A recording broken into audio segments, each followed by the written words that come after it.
நீ ஆர்ட்ஸ் தானடா படிச்ச? எப்படி ஐடில வேலை பார்க்குற?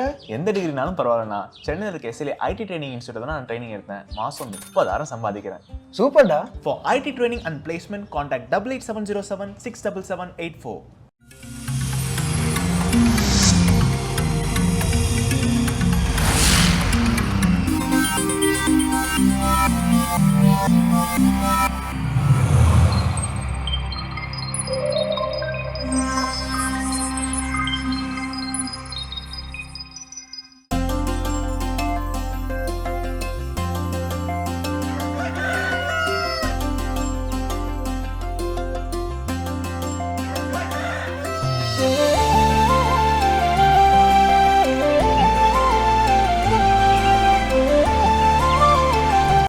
மாதா தொலைக்காட்சி அன்புள்ளங்கள் அனைவருக்கும் ஆண்டவரின் உயிர்ப்பு பெருவிழா நல்வாழ்த்துக்கள். வணக்கம் ஃபாதர், எப்படி இருக்கிறீங்க? வணக்கம். நலமா? நீங்க நலமா? மகிழ்ச்சியா இருக்கிறேன், நலமா இருக்கிறேன். ஸோ அது வந்து அங்கே உள்ள ட்ரேடு தான் அப்படின்னு சொல்றீங்களா? இங்கே கடவுள் வணக்கத்தில் சொல்லக்கூடாது அப்படின்னு சொல்லி ஒவ்வொரு நிகழ்ச்சிக்கும் ஒவ்வொன்று இருக்குல்ல. ஒன்று வேற நிகழ்ச்சியில் உட்கார நீ எப்படி இருப்பேன்? அது சில நேரங்கள் உட்காரும் போது தெரியாம கடவுள் வணக்கம் வார்த்தையே வந்துடுது. ஸ்பெஷல் பண்றப்ப ஏதாவது ஸ்பெஷல் இருக்கணும்ல, இருப்பில்ல. கண்டிப்பா. இருந்தாலும் பரவாயில்ல. நீங்க வந்து அன்பர்கள் வந்து ஆண்டவர் உயிர்ப்பு பெறுவாங்க. என்னடா சர்ப்ரைஸா ஃபாதர் வந்து நலமா ப்ரோக்ராம்ல இருந்து ஜம்ப் ஓவர் ஆகி கடவுள் வணக்கத்துக்கு வந்துட்டாங்களே அப்படின்னு நீங்க நலமா கிடையாதுல்ல, அதனால கடவுள் வணக்கத்துல ரீப்ளேஸ் பண்ணிட்டீங்க அப்படின்னு சொல்லி. So first of all happy Easter father. Jose, உங்களுக்கும் என்னுடைய மகிழ்ச்சியான ஆண்டவருடைய உயிர்ப்பு பெருவிழா வாழ்த்துக்கள். மாதா தொலைக்காட்சி அன்பர்களே, நண்பர்களே, உங்களுக்கும் ஆண்டவருடைய உயிர்ப்பு பெருவிழா வாழ்த்துக்களை மகிழ்வோடு தெரிவித்துக் கொள்கிறேன். Happy Easter. எப்படி இருக்கிறீங்க ஃபாதர்? தவக்காலமெல்லாம் எப்படி போச்சு? ஆண்டவர் உயிர்ப்பு பெருவிழா கொண்டாட்டங்கள்லாம் எப்படி இருக்குது? நல்லா போயிட்டு இருக்கு. எப்போதும் ஒரு கதை சொல்லுவியே, நீ கதை சொல்லலையா? கதைகள் நிறையா சொல்லி சொல்லி கேட்டிருப்பாங்க ஃபாதர். இன்னைக்கு நான் கதை சொல்லலாம் ரெடி தான். கதை நீங்கள் எப்போ கேட்டாலும் சொல்கிறதுக்கு நிறையா கதைகள் இருக்குது. இருந்தாலும் இன்றைக்கி வந்து நம்முடைய தவக்கால கதைகளை பற்றி கொஞ்சம் பேசலாம் அப்படின்னு சொல்லி நம்முடைய மாதா தொலைக்காட்சியில் ஒளிபரப்பான நிகழ்ச்சிகள் குறித்து ஒரு சில விஷயங்கள் உங்களோட பகிர்ந்து கொள்ளலாம் அப்படின்னு தான் இந்த சிறப்பு கடவுள் வணக்கம் பகுதி. ஸோ தவக்காலத்தில் ஃபஸ்ட்டு ஒரு ஸ்பெஷல் ப்ரோக்ராம் அப்படின்னா, உங்களுக்கு பிடித்தமான ஒரு ப்ரோக்ராம், இல்லை நம்ம மாதா தொலைக்காட்சி அன்பர்களுக்கு பிடித்த ஒரு ப்ரோக்ராம் அப்படின்னா எதை சொல்லுவீங்க ஃபாதர்? இப்போதைக்கு கடந்த 5 வருஷமா ஒரு சீரியலாக போயிட்டு இருக்கிற ஒரு நிகழ்ச்சி முக்கியமானது அப்படின்னா தவக்கால தியானம். கண்டிப்பாக. தவக்கால தியானம் வந்து ஏறக்குறைய ஒரு 8-9 வருஷமா போகுதுன்னு நினைக்கிறேன், போயிட்டுருக்குன்னு நினைக்கிறேன். அதில் பார்த்தீங்கன்னா அந்த தவக்கால தியானத்தில் கடந்த 5 வருஷமா நம்முடைய இரட்சகர் சபையை சார்ந்த அருட்தந்தை ஜோசப் அவர்கள், கண்டிப்பாக பார்வை இல்லாத ஒரு அருட்தந்தை, பார்வை இழந்த அருட்தந்தை, ஒரு 40 வயதுக்கு மேல் இல்லையா? கண்டிப்பா. அந்த அருட்தந்தை ஒரு 5 வருடமா கொடுத்துட்டு இருக்கிறாங்க. இதுவே தகுந்த காலம். அவரே தான் அந்த தலைப்பும் கொடுத்தார். அந்த ஒரு தியான நிகழ்ச்சி வந்து வெகுவான ஒரு வரவேற்பை பெற்றிருக்குது அப்படின்னு கட்டாயமா சொல்லணும் அப்படிதான் நினைக்கிறேன். நிச்சயமா ஃபாதர். ஏன்னா நீங்கள் சொன்ன மாதிரி 5 ஆண்டுகள் தொடக்கத்தில் இருந்தே, அந்த முதல் சீசன், முதல் பருவம் வந்து நம்ம தொடங்கினதுல இருந்தே வந்ததும் நிகழ்ச்சியில் வந்து கடிதங்கள் வாயிலாக பார்த்தீங்க அப்படின்னா இரட்சகர் சபையுடைய அருட்தந்தை எம்ஏ ஜோசப் அவருடைய தியானம் நல்லா இருக்கு. ஏன்னா தொடக்கத்தில் வந்து தந்தை அவர்களுக்கு கண் பார்வை இல்லை அப்படிங்கிறது நிறைய அன்பர்களுக்கு வந்து ஃபர்ஸ்ட் தெரியாது. அந்த பின்னாடி தெரிஞ்சதுக்கப்புறம் இன்னும் ஆஹா அப்படின்னு சொல்லி தந்தை அவர்கள் ஒரு ஆன்மீக தியானம் மட்டும் இல்லாமல் ஒரு உத்வேகம் அளிக்கக்கூடிய, எல்லாரும் லைஃப்லையும் ஒரு இன்ஸ்பிரேஷனாக இருக்கக்கூடிய ஒரு நபராக என்ன பண்ணார்னா மாறிட்டார். அதனாலே வந்து எல்லாருக்கும் அது ரொம்ப ரொம்ப, ஏன்னா அந்த நிகழ்ச்சி ஒன்று பேறு பெற்றோர் நிகழ்ச்சியில் வந்து அவரையும் இன்க்ளூட் பண்ண உடனே அதே வருஷத்துல நினைக்கிறேன், இல்லை அதுக்கு அடுத்த வருஷம் இன்க்ளூட் பண்ண உடனே மக்களுக்கு தெரிய வந்துச்சு, என்னது இவருக்கு பார்வை இல்லையா அப்படின்றது. அதோட என்னன்னா அவருடைய அந்த அந்த கருத்தை சொல்ல வர விதம் இருக்கு இல்லைங்களா? கண்டிப்பா. ஒரு கருத்தை வந்து திணிக்கிறது கிடையாது, ஆனால் அதை உள்வாங்கி அதை வந்து ஆத்மாத்மா மக்களுக்கு கொண்டு போய் சேர்ப்பார். கண்டிப்பாக. ஆனால் மக்களுக்கு வந்து கட்டாயமாக நம்ம மனம் மாறணும் அப்படிங்கிற ஒரு தூண்டுதலை கொடுக்கக்கூடிய ஒரு நிகழ்ச்சி. நிச்சயமாக அதான் மிகப்பெரிய ஒரு அந்த வெற்றிக்கு காரணம். அருட்தந்தையினுடைய உழைப்பு அதிகமாக இருக்குது. அதில் நல்ல தியானம் செய்து, நல்ல தயார் செய்து அந்த நிகழ்ச்சியை வழங்குறார். அதற்காக ஒரு முயற்சி எடுக்கிறார். மக்களிடம் சென்று சேர்ந்திருக்கிறது, பலருடைய வாழ்க்கையில் மாற்றங்களை ஏற்படுத்தி இருக்கு, ஒரு நிறைவு கொடுத்துருக்கு. நிச்சயமா ஃபாதர். கண்டிப்பாக எல்லாருக்குமே இதுவே தகுந்த காலம் ஒரு பிடித்தமான நிகழ்ச்சியாக இருக்கும். இன்னும் இது போல் நம்ம தவக்காலத்தில் சிறப்பு நிகழ்ச்சிகள் நிறையா பண்ணியிருக்கிறோம். அதை பற்றிலாம் நம்ம தொடர்ந்து பேசுவோம். அதுக்கு முன்னாடி எனக்கு நிகழ்ச்சியின் தொடக்கமாக ஆலய தரிசனம் பார்க்கலாம் ஃபாதர். கட்டாயம்.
சிறப்பான ஆலய தரிசனம் பகுதி பார்த்துட்டோம். அதோட இன்னைக்கு நம்ம பேசிட்டு இருக்கோம் ஃபாதர் சிறப்பு கடவுள் வணக்கம் நிகழ்ச்சியில் நம்முடைய தவக்காலம் எப்படி இருந்துச்சு அப்படின்னு சொல்லி குறிப்பாக தவக்கால நிகழ்ச்சிகள் குறித்து இதில் எல்லா அன்பர்கள் சார்பாகவும் எனக்கு கேட்க தோணக்கூடிய ஒரு கேள்வி என்ன அப்படின்னு பார்த்தீங்கன்னா, ஒவ்வொரு வாரமும் ஒவ்வொரு பேர், கட்டளை வாரம், கல்வாரி வாரம் அப்படிங்கிற மாதிரி சில நேம்ஸ் வச்சுருந்தோம். இது வந்து நம்ம இப்போ இல்லை, கிட்டத்தட்ட ஒரு எனக்கு தெரிஞ்ச ஒரு 3-4 ஆண்டுகளாகவே நம்ம இதை என்ன பண்ணோம் பின்பற்றிட்டு வரோம். இந்த ஐடியா எப்படி தோணுச்சு? எனக்கு முதல்ல வந்து இதற்கு முன்பாக பார்த்தீங்க அப்படின்னா பேர் வச்சு தான் யோசிச்சுட்டு இருந்தேன். எப்படின்னு பார்த்தீங்கன்னா, திருப்பயண திங்கள், புகழ்பாடும் செவ்வாய், ஆவண புதன், வரலாற்று வியாழன், இப்படி பேர் வச்சு இருந்தேன். அது வாரம் அந்த நிகழ்ச்சி, அது திங்கக்கிழமைனா அது நிகழ்ச்சி, செவ்வாய்க்கிழமை அப்படி போயிட்டு இருந்துச்சு. அது ஒரு 2 வருடம் அது கொரோனா டைமில் பண்ணும் பொழுது வாரம் நிகழ்ச்சி பார்க்குறாங்க. ஆனால் அவருக்கு அந்த தொடர்பு அப்படிங்கிறது மக்களுக்கு வந்து இல்லாமலே போயிடுச்சு. அப்போ நான் என்ன நினச்சேன்னா, ஏன் அதை அப்படி போட்டால் அதிகமாக அதில் ரீச் குறையுது, மக்கள் வந்து தொடர்புபடுத்தி பார்க்க மாட்டேங்கிறாங்க, வாரம் ஞாபகப்படுத்தி பார்க்க மாட்டேங்கிறாங்க இந்த நிகழ்ச்சி அப்படின்னும் பொழுது, சரி ஒரு திங்கக்கிழமை ஆரம்பித்தோம்னா சனிக்கிழமை வரலையும் ஒரே ஜானரில் ஒரே இதில் போகணும், அப்படி மாதிரி யோசிக்கலாமே அப்படின்னு சொல்லும்போது எப்படி போடுறதுன்னு ரொம்ப நேரமாக யோசிச்சுட்டு இருக்கேன். சின்ன வயசில் நிறைய தொலைக்காட்சிகளை பார்த்த ஒரு அனுபவம், அது ஏன் நம்மளும் செய்யக்கூடாது அப்படிங்கிற ஒரு ஆர்வத்தில் தான் பேர் வைப்போம், இந்த வாரத்துக்கு இப்படி ஒரு பேர் வைப்போம் அப்படின்னு சொல்லிட்டு ஒரு 3 வருஷமா பண்ணிட்டு இருக்கோம். அப்படிதான் தோணுச்சு. அதனாலதான் கல்வாரி வாரம், பேரு பெற்றோர் வாரம், திருப்பயண வாரம் அப்படின்னு சொல்லிட்டு வச்சோடனே மக்களுக்கும் வந்து பிடிச்சி போச்சு. இந்த வாரம் திருப்பயண வாரம் ஃபாதர், இந்த வாரம் அப்படின்னு அவங்க கனெக்ட் பண்ணிக்கிட்டாங்க. அது மட்டும் இல்லாமல் டெய்லி, ஏன்னா இன்னைக்கு பார்த்தீங்கன்னா சீரியல்ஸ் தான் அட்ராக்ட் பண்ணுது மக்களை. தொடர்ச்சி டெய்லி 9 மணினா இந்த வாரம் போகுது அப்படின்றது ஒரு மனசுல படுறதுனால அவங்க அதை கனெக்ட் பண்ணி பார்க்க ஆரம்பிச்சிட்டாங்க. மிஸ் பண்ணாலும் அடுத்ததுல பார்த்துடணுன்ற ஒரு ஆர்வத்தையும் தூண்டுற மாதிரி இருந்துச்சு. ஸோ அந்த தொடர் அப்படிங்கிறது மக்களை சென்று சேர்ந்திருக்கு. அதனாலதான் அந்த வாரம் தொடர் எல்லாம் கனெக்ட் பண்ணி யோசித்து இது பண்ணிட்டேன். நிச்சயம். ஆனால் அதில் அன்பர்களுக்கு இந்த மாதிரி கனெக்ட் ஆன மாதிரி நிகழ்ச்சி தயாரிப்பாளர்கள், மாதா டிவியோட ப்ரொடியூசர்ஸ்க்கு என்ன ஒரு பெனிஃபிட் இதில் இருந்துச்சுன்னு பார்த்தீங்கன்னா, நீங்கள் தொடக்கத்தில் நம்ம லாக்டவுனில் பண்ண மாதிரி திங்களுக்கு ஒரு நாள், செவ்வாய்க்கு ஒன்று அப்படின்னு பண்ணும்போது 5 ப்ரோக்ராமுக்கும் 5 ப்ரொடியூசர்ஸும் ஒர்க் பண்ணி ஆகணும் வாரம். இப்போ கொஞ்சம் ரிலாக்ஸாக அந்த வாரத்துக்கு ஒரு ப்ரொடியூசர் ஒர்க் பண்ணுறாரா, அடுத்த வாரத்துக்கு இன்னொரு ப்ரொடியூசர் அப்படிங்கிறது எங்களுக்கும் கொஞ்சம் ரிலாக்ஸாக போயிட்டுருக்கு. எல்லாருக்கும் பயனளிச்சா நல்லதுதான். கண்டிப்பாக ஃபாதர். ஸோ இன்னும் நம்ம நிகழ்ச்சிகள் பற்றி தொடர்ந்து பேசுவோம். இப்போ இன்னைக்கான தினமொரு திருப்பாடல் என்னங்கிறத கேட்டுடலாம்.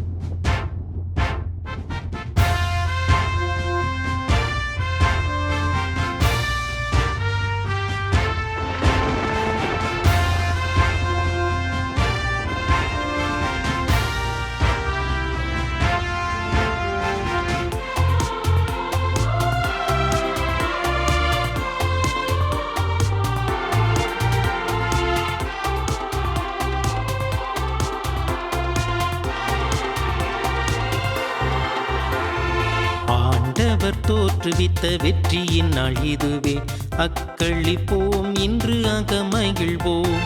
ஆண்டவர் தோற்றுவித்த வெற்றியின் நாள் இதுவே, அக்களிப்போம் இன்று அகமகிழ்வோம்.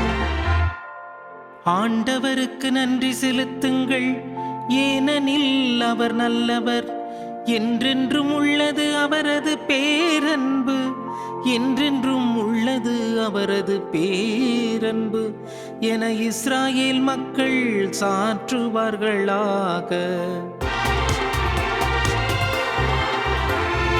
ஆண்டவர் தோற்றுவித்த வெற்றியின் நாள் இதுவே, அக்களிப்போம் இன்று அகமகிழ்வோம். ஆண்டவர் தோற்றுவித்த வெற்றியின் நாள் இதுவே, அக்களிப்போம் இன்று அகமகிழ்வோம். இது இயேசுவில் பிரியமான சகோதர சகோதரிகளே, மாதா தொலைக்காட்சியின் நண்பர்களே, உங்கள் அனைவருக்கும் இனிய காலை வணக்கம். ஆண்டவர் இயேசுவினுடைய உயிர்ப்பு பெருவிழாவை கொண்டாடுகின்ற இன்றைய நாளிலே உங்கள் அனைவரையும் சந்தித்து உயிர்ப்பின் பெரும் மகிழ்ச்சியை உங்களோடு பகிர்ந்து கொள்ள நான் மிகவும் சந்தோஷப்படுகின்றேன். அனைவருக்கும் ஹாப்பி ஈஸ்டர். இன்றைய நாளிலே தினம் ஒரு திருப்பாடல் என்கின்ற இந்த நிகழ்ச்சியின் மூலமாக நாம் சிந்திக்கின்ற திருப்பாடல் 118. இது ஒரு நன்றியின் புகழ் மாலை. ஆண்டவர் நமக்கு செய்த நன்மைகளுக்கு நன்றி செலுத்தக்கூடிய ஒரு திருப்பாடலாக இந்த ஒரு பாடல் இருக்கின்றது. இதனை நாம் அல்லேலூயா பாடல்களாகவும் நாம் பார்க்கலாம். ஆண்டவரை புகழக்கூடிய ஒரு பாடலாகவும் நாம் பார்க்கலாம். ஆண்டவர் இயேசுவினுடைய உயிர்ப்பு நம்முடைய உள்ளங்களுக்கு எப்படி மகிழ்ச்சியை கொடுத்ததோ அதே போல அவர் செய்கின்ற யாவும் நமக்கு எப்படி மகிழ்ச்சியை கொடுக்கின்றது என்று சொல்லி இன்றைய திருப்பாடல் நமக்கு சுட்டிக்காட்டுவதாக இருக்கின்றது. இன்றைய திருப்பாடலானது கூடார பெருவிழாக்களில் பயன்படுத்தக்கூடிய ஒரு புகழ்ச்சி பாடலாக இருக்கின்றது. கூடார திருவிழாவின் போது இந்த பாடலை அவர்கள் பயன்படுத்தி கடவுளை மகிமைப்படுத்தினர். இதனை நாம் பார்க்கின்ற போது இது 5 கட்டத்தில் இது இருப்பதை நாம் பார்க்க முடிகின்றது. முதலில் இது கடவுளை புகழ அழைக்கக்கூடிய ஒரு பாடலாக, ஆண்டவரை புகழ மக்களினங்களை அழைக்கக்கூடிய ஒரு திருப்பாடலாக இது துவங்குகின்றது. ஆண்டவருக்கு நன்றி செலுத்துங்கள், ஏனெனில் அவர் நல்லவர், என்றென்றும் உள்ளது அவரது பேரன்பு என்று சொல்லி ஆரம்பிப்பதன் மூலமாக அவர் செய்த நன்மைத்தனங்களுக்காக அவருக்கு எப்பொழுதுமே அவருக்கு நன்றி செலுத்த வேண்டும் என்று சொல்லி இந்த ஒரு திருப்பாடல் நமக்கு அழைப்பு விடுப்பதை பார்க்கின்றோம். அடுத்ததாக நாம் பார்க்கின்ற போது இது யாரெல்லாம் கடவுளை வழிபடுகின்றார்களோ அவர்களை கடவுளை மாட்சிப்படுத்தவும் கடவுளுக்கு நன்றி செலுத்தவும் அழைக்கக்கூடிய ஒரு பாடலாக அமைக்கப்படுகின்றது. இதில் நாம் பார்க்கின்ற போது திருப்பாடல் ஆசிரியர் 3 வகையான வழிபாடாளர்களை நமக்கு சுட்டிக்காட்டுகின்றார். முதலில் இஸ்ரேல் மக்கள். அந்த இஸ்ரேல் மக்கள் எதற்காக கடவுளை போற்றி புகழ வேண்டும், கடவுள் அவர்களை தேர்ந்தெடுத்ததன் வழியாக அவர்களை இந்த உலகிற்கு ஒரு முன் உதாரணமாக கடவுளை எப்படி மாட்சிப்படுத்த வேண்டும், அவருக்கு எப்படி நன்றி செலுத்த வேண்டும் என்பதனை காட்டக்கூடிய ஒரு பேரினமாக இஸ்ரேல் மக்களை எப்படி அவர் வைத்திருக்கின்றார் என்பதனை சுட்டிக்காட்டி அவருக்கு நன்றி செலுத்த இந்த இஸ்ரேல் மக்களை முதல் கூட்டமாய் அழைக்கின்றார். அடுத்ததாக பார்க்கின்ற போது ஆரோனின் குடும்பத்தாரை, அதாவது குருக்களை, குருத்துவ பணிகளை செய்யக்கூடிய அந்த மக்கள் இனங்களை கடவுள் அவரை போற்றவும் புகழவும் அழைக்கின்றதை நாம் பார்க்கின்றோம். குருக்கள் என்பவர்கள் கடவுளுக்கு பணி செய்வதற்காக அழைக்கப்பட்டவர்கள். எனவே அவர்கள் எப்படி கடவுளை மாட்சிப்படுத்தினார்கள் என்றும் அவர்கள் வழியாக மக்களை எப்படி கடவுளை மாட்சிப்படுத்த அழைக்கின்றார்கள் என்றும் சொல்லி இந்த ஒரு பகுதி நமக்கு சொல்லித் தருவதாக இருக்கின்றது. அடுத்ததாக 3வது கூட்டத்தை பார்க்கின்ற போது ஆண்டவருக்கு அஞ்சி நடப்போர். ஆண்டவருக்கு அஞ்சி நடக்கக்கூடிய எல்லா மக்களினத்தாரையும் ஆண்டவர் அவரை புகழ அழைப்பதாக இந்த ஒரு திருப்பாடல் ஆசிரியர் நமக்கு சுட்டி காட்டுவதை பார்க்கின்றோம். இப்படியாக இஸ்ரேல் மக்கள், குருக்கள், கடவுளுக்கு அஞ்சுவோர் என அனைவரும் ஆண்டவரை போற்றவும் அவருக்கு நன்றி செலுத்தவும் இந்த ஒரு திருப்பாடல் நமக்கு அழைப்பு விடுப்பதாக இருக்கின்றது. இது முதலில் பார்க்கின்ற போது இந்த ஒரு திருப்பாடல் ஒரு தனிநபருடைய ஒரு திருப்பாடலாக ஆரம்பித்து அதன் பின் இது ஒரு குழுவினுடைய ஒரு திருப்பாடலாக மாறி அதன் பிறகு இது உலக மக்கள் அனைவருடைய ஒரு நன்றியின் பாடலாக இந்த ஒரு திருப்பாடல் அமைந்திருப்பதை நம்மால் பார்க்க முடிகின்றது. இந்த ஒரு திருப்பாடல் ஒரு குழு பாடலாகவும் ஒரு தனிநபர் பாடலாகவும் நம்மால் பார்ப்பது மிக சுலபமான ஒரு காரியமாய் இருக்கின்றது. இந்த ஒரு திருப்பாடலினுடைய இறுதி கட்டத்தில் நாம் பார்க்கின்ற போது இது தனி ஒரு மனிதன் பாடுவதாகவும் அதனை தொடர்ந்து குழுக்கள் சேர்ந்து பாடுவதாகவும் மீண்டுமாக தனிநபர் பாடுவதாகவும் அதன் பின் குழு நபர்கள் பாடுவதாகவும் இது ஒரு அமைப்பாக இருக்கின்றது.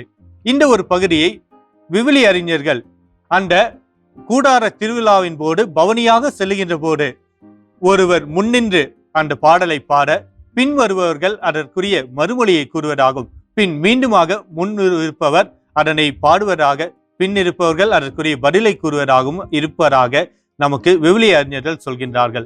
உதாரணத்திற்கு 5, 7 ஆகிய இறைவசனங்களை நாம் பார்க்கின்ற போது நெருக்கடியான வேளையில் நான் ஆண்டவரை நோக்கி மன்றாடினேன், ஆண்டவரும் எனக்கு செவி கொடுத்து என்னை விடுவித்தார். இது அனைத்தும் முதல் நபர் ஆண்டவர் எனக்கு செவி சாய்த்தார், என்னை நோக்கி மன்றாடினார் என்பதை போல முதல் நபர் பாடுவதாக தனி ஒரு நபர் பாடுவதாக இருக்கின்றது. அதே போல் 8 வரக்கூடிய வசனங்களை பார்க்கின்ற போது மனிதர் மீது நம்பிக்கை கொள்வதை விட ஆண்டவரிடம் தஞ்சம் புகுவதே நலம், உயர்குடியினர் மீது நம்பிக்கை வைப்பதை விட ஆண்டவரிடம் அடைக்கலம் புகுவதே நலம் என்று சொல்லி பொதுவான ஒரு பாடலாக பொதுவான ஒரு வரிகளாக இருப்பதை நாம் பார்க்கின்றோம். இதனை தொடர்ந்து மீண்டும் பார்க்கின்ற போது தனி ஒரு மனிதன் பாடுவதாக இருக்கும், மீண்டுமாக அதனை தொடர்ந்து குழுக்கள் அனைத்தும் சேர்ந்து கடவுளை மாட்சிப்படுத்துவதாக இருக்கும். இப்படியாக இந்த ஒரு திருப்பாடல் முழுவதும் ஆண்டவரை மகிமைப்படுத்தவும் அனைத்து உலக மக்களும் ஆண்டவரை போற்றி புகழவும் ஒரு அழைப்பாக இருப்பதை நம்மால் பார்க்க முடிகிறது. எனவே இந்த திருப்பாடலோடு சேர்ந்து இந்த திருப்பாடல் ஆசிரியர் நமக்கு கற்றுக் கொடுத்ததை போல நாமும் ஆண்டவரை மாட்சிமைப்படுத்துவோம். மன்றாடுவோமாக. அன்பின் ஆண்டவரை, இதோ ஒரு உயிர்ப்பு எங்களுக்கு மீட்பினை கொடுத்திருக்கின்றது. அந்த மீட்பினை நாங்கள் எங்களுடைய உள்ளங்களில் ஏற்றுக்கொள்ளவும், அந்த மீட்பு தரக்கூடிய அந்த அன்பும் அமைதியும் மகிழ்ச்சியும் எங்கள் உள்ளங்களிலும் இல்லங்களிலும் தங்கிடவும் நீர் எங்களுக்கு அருள் புரிவீராக. இதனால் உம்மை மாட்சிப்படுத்தக்கூடிய பிள்ளைகளாக, உமக்கு அஞ்சி நடந்து உம்முடைய பெயரை சாற்றக்கூடிய பிள்ளைகளாக நாங்கள் வாழ்ந்திட நீர் எங்களை வழிநடத்துவீராக. எங்கள் ஆண்டவராகிய கிறிஸ்து வழியாக உம்மை மன்றாடுகின்றோம். ஆமீன். சிறப்பு, அருமையான தினம் ஒரு திருப்பாடல் பார்த்துட்டோம். அதோட இன்னைக்கு நம்ம அருட்தந்தை விமேஜ் அடைக்கலராஜ் அவங்களோட பேசிட்டு இருக்கிறோம். சிறப்பு கடவுள் வணக்கம் பகுதியில் நம்முடைய மாதா தொலைக்காட்சியின் தவக்கால நிகழ்ச்சிகள் குறித்து பேசிட்டு இருக்கிறோம். கட்டளைகள் வாரம், ஒவ்வொரு வாரத்துக்கான ஏன் அந்த காரணம் வந்துச்சு, எப்படி அது தோணுச்சுங்கிறதெல்லாம் ரொம்ப சிறப்பாக சொன்னீங்க ஃபாதர். அதுலேயும் இந்த ஆண்டு நம்ம அந்த திருப்பயண வாரம் அப்படிங்கிறத பற்றி நம்ம ஒரு ஸ்பெஷலாக பேசலாம் அப்படிங்கிறது. ஏன்னா யூஸ்வலாக திருப்பயண வாரம் அப்படிங்கிறப்போ கடந்த ஆண்டுகளில் பார்த்தீங்கன்னா ஏதாவது ஒரு திருத்தலம், ஒரு புனிதருடைய திருத்தலமாக இருக்கலாம், ஒரு சிறப்பான ஒரு கோவிலாக இருக்கலாம், இதைத்தான் நம்ம என்ன பண்ணியிருக்கோம்னா திருப்பயண வாரம் அப்படிங்கிறதுல பார்த்துருக்கோம். ஆனால் இந்த ஆண்டு கொஞ்சம் சிறப்பாக வந்து சில இறை ஊழியர்கள் நிலையில் இருக்கக்கூடிய சில காங்கிரிகேஷன்ஸோடைய அவங்கள பற்றின விஷயங்கள் நம்ம தெரிஞ்சுக்கிட்டோம். எதனால் இந்த ஒரு ஐடியா? எப்போதும் நம்ம புனிதர்களை கான்சன்ட்ரேட் பண்ணுவோம். ஏன்னா மக்கள் எல்லாம் வந்து திருத்தலத்துக்கு போகிறாங்க. இப்போ சில பேர் வீட்டிலே இருப்பாங்க, அவங்களால போக முடியாது. வீட்டில் இருக்கிறவங்க கூட அந்த எல்லா பங்குகளையும் போகிறாங்களே, திருப்பயணம் மேற்கொள்கிறாங்க, தவக்கால திருப்பயணம்.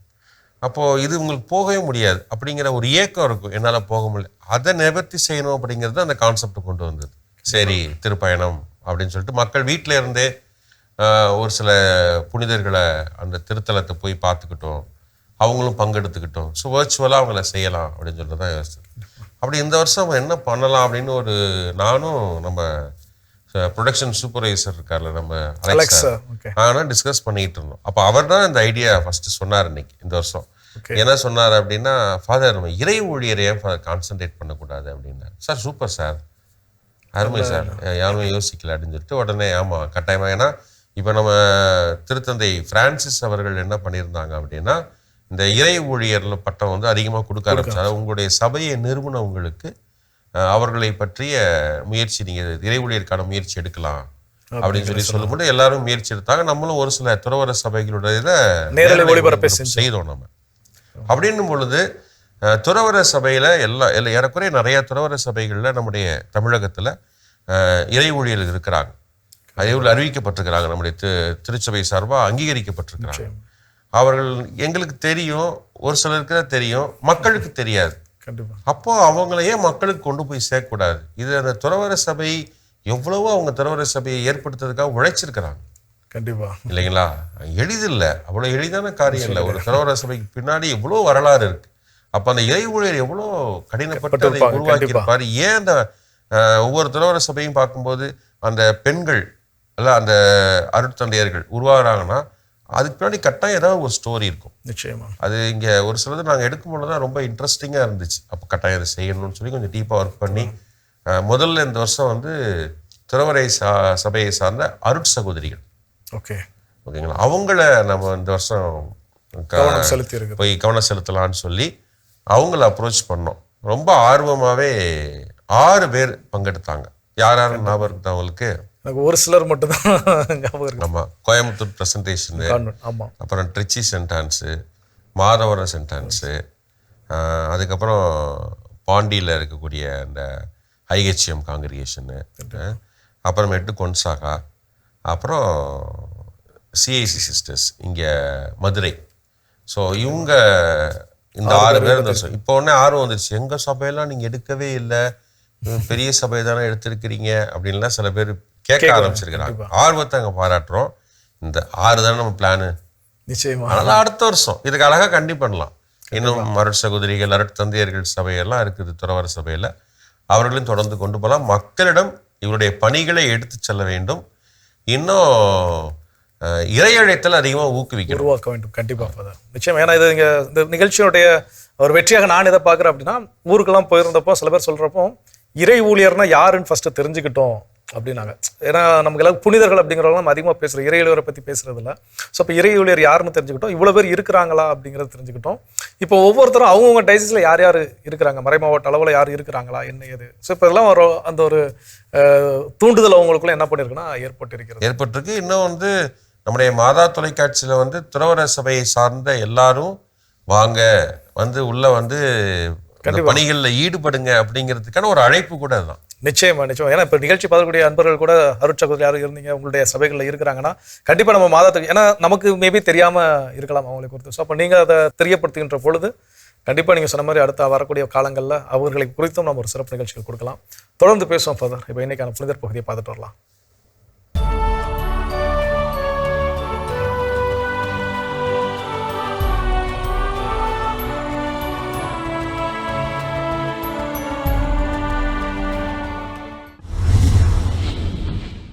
உயிர்ப்புப் பெருவிழா. இவ்வுலகின் பாவங்களை போக்குவதற்காக மனிதனாக மண்ணில் பிறந்த இறைவன் நாம் வாழ்வு பெற சிலுவையில் உயிர் துறந்து உயிர்த்தெழுந்த நிகழ்வே உயிர்ப்புப் பெருவிழா. கத்தோலிக்க திருச்சபையில் கிபி 3ஆம் நூற்றாண்டு முதல் ஆண்டவரின் உயிர்ப்புப் பெருவிழா கொண்டாடப்பட்டு வருவதாக திருச்சபையின் வரலாறு பதிவு செய்கின்றது. இந்த மகிழ்ச்சியான தினத்தில் தாய் திருச்சபை திருவழிபாடுகளை திரு ஒளி வழிபாடு, இறைவாக்கு வழிபாடு, திருமுழுக்கு வழிபாடு, நற்கருணை வழிபாடு என 4 பகுதிகளாக கொண்டாடுகின்றது. ஆண்டவர் இயேசு நம்முள் கலந்திருக்கும் கோபம், அறியாமை, பாவம் போன்ற இருளினை நீக்கி இறையாட்சி என்ற திரு ஒளியின் மூலம் நம்மை வழிநடத்துகிறார் என்பதினை திருவொளி வழிபாடு விளக்குகின்றது. புதிய நெருப்பினால் சுடர்விட்டெரியும் பாஸ்கா திரியானது ஆண்டவர் இயேசுவினை குறிக்கின்றது. ஆண்டவர் நமக்கும் நமது வாழ்விற்கும் ஒளியாக இருக்கிறார் என்பதை பாஸ்கா திரி தெளிவுபடுத்துகின்றது. பாஸ்கா திரியில் குருவானவர் சிலுவை அடையாளம் வரைந்து மீட்பின் தொடக்கமும் முடிவும் இயேசு கிறிஸ்துவே என்பதை எடுத்துக் காட்ட தமிழ் மொழியின் முதல் எழுத்தான ஆவையும் இறுதி எழுத்தான நாவையும் எழுதுகின்றார். காலங்கள் அனைத்தும் ஆண்டவருக்குரியது என்று சுட்டிக்காட்டுவதற்கு திரியினில் வருடத்தினை எழுதும் குருவானவர் ஆண்டவரின் 5 காயங்களை குறிப்பிட 5 சாம்பிராணி மணிகளை பதிக்கின்றார். ஆண்டவரின் உயிர்ப்பு திருவழிபாட்டில் 8 வாசகங்களும் நற்செய்தியும் இடம்பெறுகின்றது. கடவுள் தம் மக்களினத்தை எவ்வாறு வழிநடத்தினார் என்பதினை பழைய ஏற்பாட்டு வாசகங்களும், இவ்வுலக மீட்பிற்காக இறைவன் தன் ஒரே மகனை அனுப்பியதை புதிய ஏற்பாட்டு வாசகங்களும் எடுத்துரைக்கின்றது. ஆண்டவர் இயேசுவின் உயிர்ப்பு பெருவிழாவினை கொண்டாடுகின்ற நாம் நம் திருமுழுக்கின் போது கொடுத்த வாக்குறுதிகளின்படி வாழ்வதற்கு உறுதியேற்போம். சிறப்பு அருமையான இன்றைய புனிதர் பகுதி பார்த்துட்டோம். அதோட இன்னைக்கு நம்ம பேசிட்டு இருக்கிறோம் சிறப்பு கடவுள் வணக்கம் நிகழ்ச்சியில் நம்முடைய மாதா தொலைக்காட்சியின் தவக்கால நிகழ்ச்சிகளை குறித்த ஒரு மேல் பார்வை. மேபி இன்னைக்கு கடவுள் வணக்கம் வந்து ஒரு ரீகேப் பண்ணுற மாதிரி இருக்கும். தவக்காலத்தில் இதெல்லாம் பார்த்தோம் அப்படின்னு சொல்லி குறிப்பாக நம்ம வந்து இப்போ வாரங்களை பற்றி நம்ம பேசிட்டு இருக்கிறோம். ஒவ்வொரு வாரம் என்னென்ன நம்ம சிறப்பிச்சோம் அப்படின்னு சொல்லி திருப்பயண வாரம் எல்லாம் நம்ம பேசணும். அதில் கல்வாரி வாரம், அப்புறம் இல்லம், நம்ம ஒவ்வொரு குடும்பங்களில் இருக்கக்கூடிய அந்த பகிர்வு எல்லாமே நம்ம ஒவ்வொரு வாரத்திலும் நம்ம தெரிஞ்சுக்கிட்டோம். அதை குறிப்பிடும்படியாக சொல்லணும் அப்படின்னு பார்த்தீங்கன்னா பேறு பெற்றோர் அப்படிங்கிறது. ஏன்னா அந்த பேறு பெற்றோர் நிகழ்ச்சி வந்து தொடங்கும் போதே அந்த எந்த ஒரு எதிர்பார்ப்பும் இல்லாமல் பார்க்கக்கூடிய அன்பர்களுக்கு ஒரு மிகப்பெரிய உத்வேகத்தையும் வாழ்க்கையில் மீதான ஒரு பிடிமானத்தை என்ன பண்ணுச்சுன்னா கொடுத்துச்சு அப்படின்னு தான் சொல்லுவோம். ஸோ அதுக்கு பிறகு ஒவ்வொரு ஆண்டும் நம்ம அந்த பேறு பெற்றோர் வாரத்தை நம்ம கொண்டு வர்றப்பெல்லாம் இந்த ஆண்டு யார் எப்படிப்பட்ட மனிதர்களை நம்ம சந்திக்க போகிறோம், அவங்க வாழ்க்கையில நம்ம என்ன ஒரு உத்வேகத்தை பெற்றுக்கொள்ள போகிறோம் அப்படிங்கிறதான் பார்க்கக்கூடிய நம்முடைய அன்பர்களின் ஒரு கவனமாக அது இருந்தது. அந்த வகையில் இந்த ஆண்டிற்கான பேறு பெற்றோர் வாரத்தை பற்றி கொஞ்சம் சொல்லுங்களேன். பேறு பெற்றோர் இந்த வருடம் வந்து நம்ம சென்னையை விட்டு கொஞ்சம் வெளியில் போயிருந்தோம். கடந்த 3 வருடமா சென்னைக்குள்ள இருந்து பேறு பெற்றோர்களை தேர்ந்தெடுத்தோம். நம்ம தேடி கண்டுபிடிச்சி அவர்களை வந்து நிகழ்ச்சிக்குள்ள கொண்டு வந்தோம். கண்டிப்பாக இந்த நிகழ்ச்சியோட நோக்கமும் அதுதான். என்ன அப்படின்னா, நம்ம ஒரு இல்லத்துக்கு போகிறோம், ஒரு முதியோர் இல்லத்துக்கோ இல்லை பார்வை இழந்தவர்கள் இல்லோ இல்லை பள்ளிகளுக்கோ போகும்பொழுது எல்லாம் ஒரே இடத்துல இருப்பாங்க, அவங்க அங்கே வாழ்கிறது ஓகே. ஆனால் அந்த குடும்பத்தில் இருக்கிறவங்க ஒருத்தர் வந்து இப்போ பார்வை இழந்தவங்களோ இல்லை வேற ஏதோ மாற்றுத்திறனாளியோ ஒரு குடும்பத்தில் இருக்கிறாங்க அப்படின்னா, அந்த குடும்பத்தில் அந்த பெற்றோர்கள் உடன் பிறந்தவர்கள் அவர்களோட எப்படி அந்த வாழ்க்கையை கடைபிடித்து சொல்றாங்க, இணைந்து போறாங்க அப்படிங்கிறது. அப்போ அது இவ்வளோ பெரிய ஒரு சவால் இருக்கும் இல்லையா? நான் நார்மல் சில்ட்ரன், ஒரு ஆட்டிசம் பையன் அப்படின்னா அந்த குடும்பத்தில் எவ்வளோ பெரிய தாய்க்கும் தந்தைக்கும் ஒரு பெரிய சவால் இருக்கும். அந்த குழந்தைகள் அவங்கள புரிஞ்சுக்கணும், எல்லாமே குழந்தைகள் தான், ஆனால் புரிஞ்சுக்கணும். அப்படின்னும் போது எப்படி அவங்க ஏற்றுக்கிட்டாங்க, அவங்க எப்படி கொண்டு போகிறாங்க அப்படிங்கிறது யோசிக்கணும். இன்னொன்று வந்து பிறப்பில் நார்மலாக இருப்பாங்க, காலத்தின் கட்டாயத்தில் ஒரு சில ஆக்சிடென்ட்டோ ஒரு சில சூழல்னால அவங்களுக்கு வந்து உடல் பலவீனமாகி மாற்றுத்திறனாளி ஆயிடுவாங்க. அப்போ அதை ஏற்றுக்கொண்டு எப்படி அவங்க வாழ்றாங்க. அருட்தந்தை ஜோசப் அவர்கள்லாம் இல்லைங்களா? இல்லை நான் சொல்கிறேன், அருட்தந்தை ரட்சகர் சபையை சேர்ந்த அருட்தந்தை ஜோசப் அவர்கள் தான். அவங்கெல்லாம் பார்த்தீங்கன்னா 40 வயசு வரலையும் நல்லா தான் பார்வை இருந்துச்சு, அதுக்கப்புறம் தான் பார்வை போச்சு அவங்களுக்கு. நிச்சயமா. அப்போ இவங்களெல்லாம் நம்ம நிகழ்ச்சிக்குள்ள கொண்டு வரும் பொழுது வாழ்க்கையில நம்ம வாழ முடியுமா? நீ எதுக்கு எடுத்தாலும் பொசுக்குன்னு எல்லாரும் தற்கொலை முடியல, தப்பான முயற்சி எடுத்துக்கிறாங்க இல்லைங்களா? அப்போ எவ்வளவு பெரிய ஒரு சாட்சிய வாழ்வு வாழ்றாங்க இன்னைக்கு. கண்டிப்பா. அப்போ அவங்களையே நிகழ்ச்சிக்குள்ள கொண்டு வரலாம் அப்படின்றதுக்கு தான் கான்சன்ட்ரேட் பண்ணோம். இந்த விட சென்னையை விட்டு வெளியில போய் மற்ற மறை மாவட்டங்கள் இருக்கிறாங்களா அப்படின்னு பார்க்கும் பொழுது வெளியிலேருந்து ஒரு 4 பேர், இந்த விட சென்னையிலேருந்து 2 பேர், வெளியிலேருந்து 4 பேர், திருச்சியில் 2 பேர், பாளையங்கோட்டையில் ஒரு அருட்தந்தை வில்சன் அவர்கள், அப்புறம் தூத்துக்குடியில் ஒரு ஐயா ரமேஷ் ஐயா அப்படிங்கிறவங்க. ஸோ இவர்களை வந்து நம்ம கான்டாக்ட் கிடச்சி அவங்கள போய் நேரில் பார்த்தோம். அது மறை மாவட்டத்துக்கு வெளியில் போகும்பொழுது இன்னும் நிறைய பேர் இன்னும் நம்ம நிகழ்ச்சிக்குள்ள வந்தாங்கன்னா நல்லாயிருக்கும். ஏன்னா இப்போ போனோடனே இருக்கிறாங்க அப்படிங்கிற நிறைய நமக்கு செய்திகள் வருது. அடுத்த வருடத்திற்கு இது ஒரு முயற்சி ஈடுபடலாம். அருட்தந்தை வில்சன் அவரோட பேசும்போதெல்லாம் எனக்கு ரொம்ப உருக்கமாக இருந்துச்சு. அந்த அருட்தந்தை இடையில கண்கள் கலங்கிட்டாரு.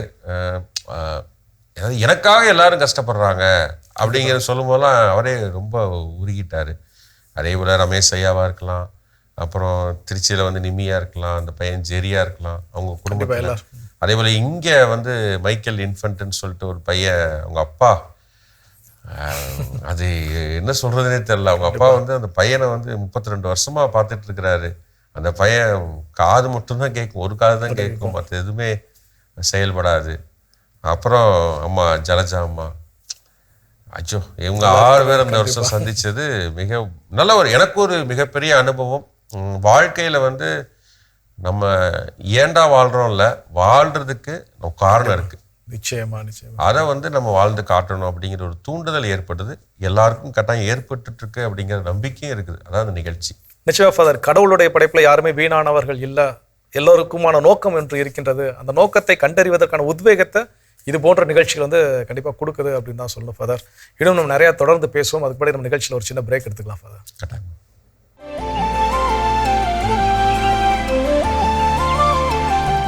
நிகழ்ச்சிகள் உங்களை மீண்டும் அன்புடன் வரவேற்கின்றோம். நீங்கள் பார்த்து கொண்டிருப்பது மாதா தொலைக்காட்சியின் கடவுள் வணக்கம். ஸோ இன்னைக்கு ரொம்ப சிறப்பான மகிழ்ச்சியான ஒரு நாள், ஆண்டவரின் உயிர்ப்பு பெருவிழாவை கொண்டாடி கொண்டு இருக்கின்றோம். இந்த வேளையில் இன்னைக்கு நம்முடைய கடவுள் வணக்கம் நிகழ்ச்சி வாயிலாக இந்த மாதம் முழுவதும், குறிப்பாக இந்த தவக்காலத்தில் நம்முடைய மாதா தொலைக்காட்சியில் ஒளிபரப்பான நிகழ்ச்சிகளை குறித்து தான் நம்ம நிறையா பேசிட்டு இருக்கிறோம் ஃபாதர். அது பேசும்போது அன்பர்களுக்கு ஒரு ரீகால் மாதிரி இருக்குது. எனக்கு இவ்வளோ விஷயங்கள் இன்னைக்கு நம்ம மாதா தொலைக்காட்சியில் இந்த மாதம் முழுவதும் பண்ணியிருக்கிறோம் அப்படிங்கிற ஒரு மனநிலையோடு தான் இன்னைக்கு இந்த நிகழ்ச்சி நமக்கு கடவுள் வணக்கம் போயிட்டு இருக்குது.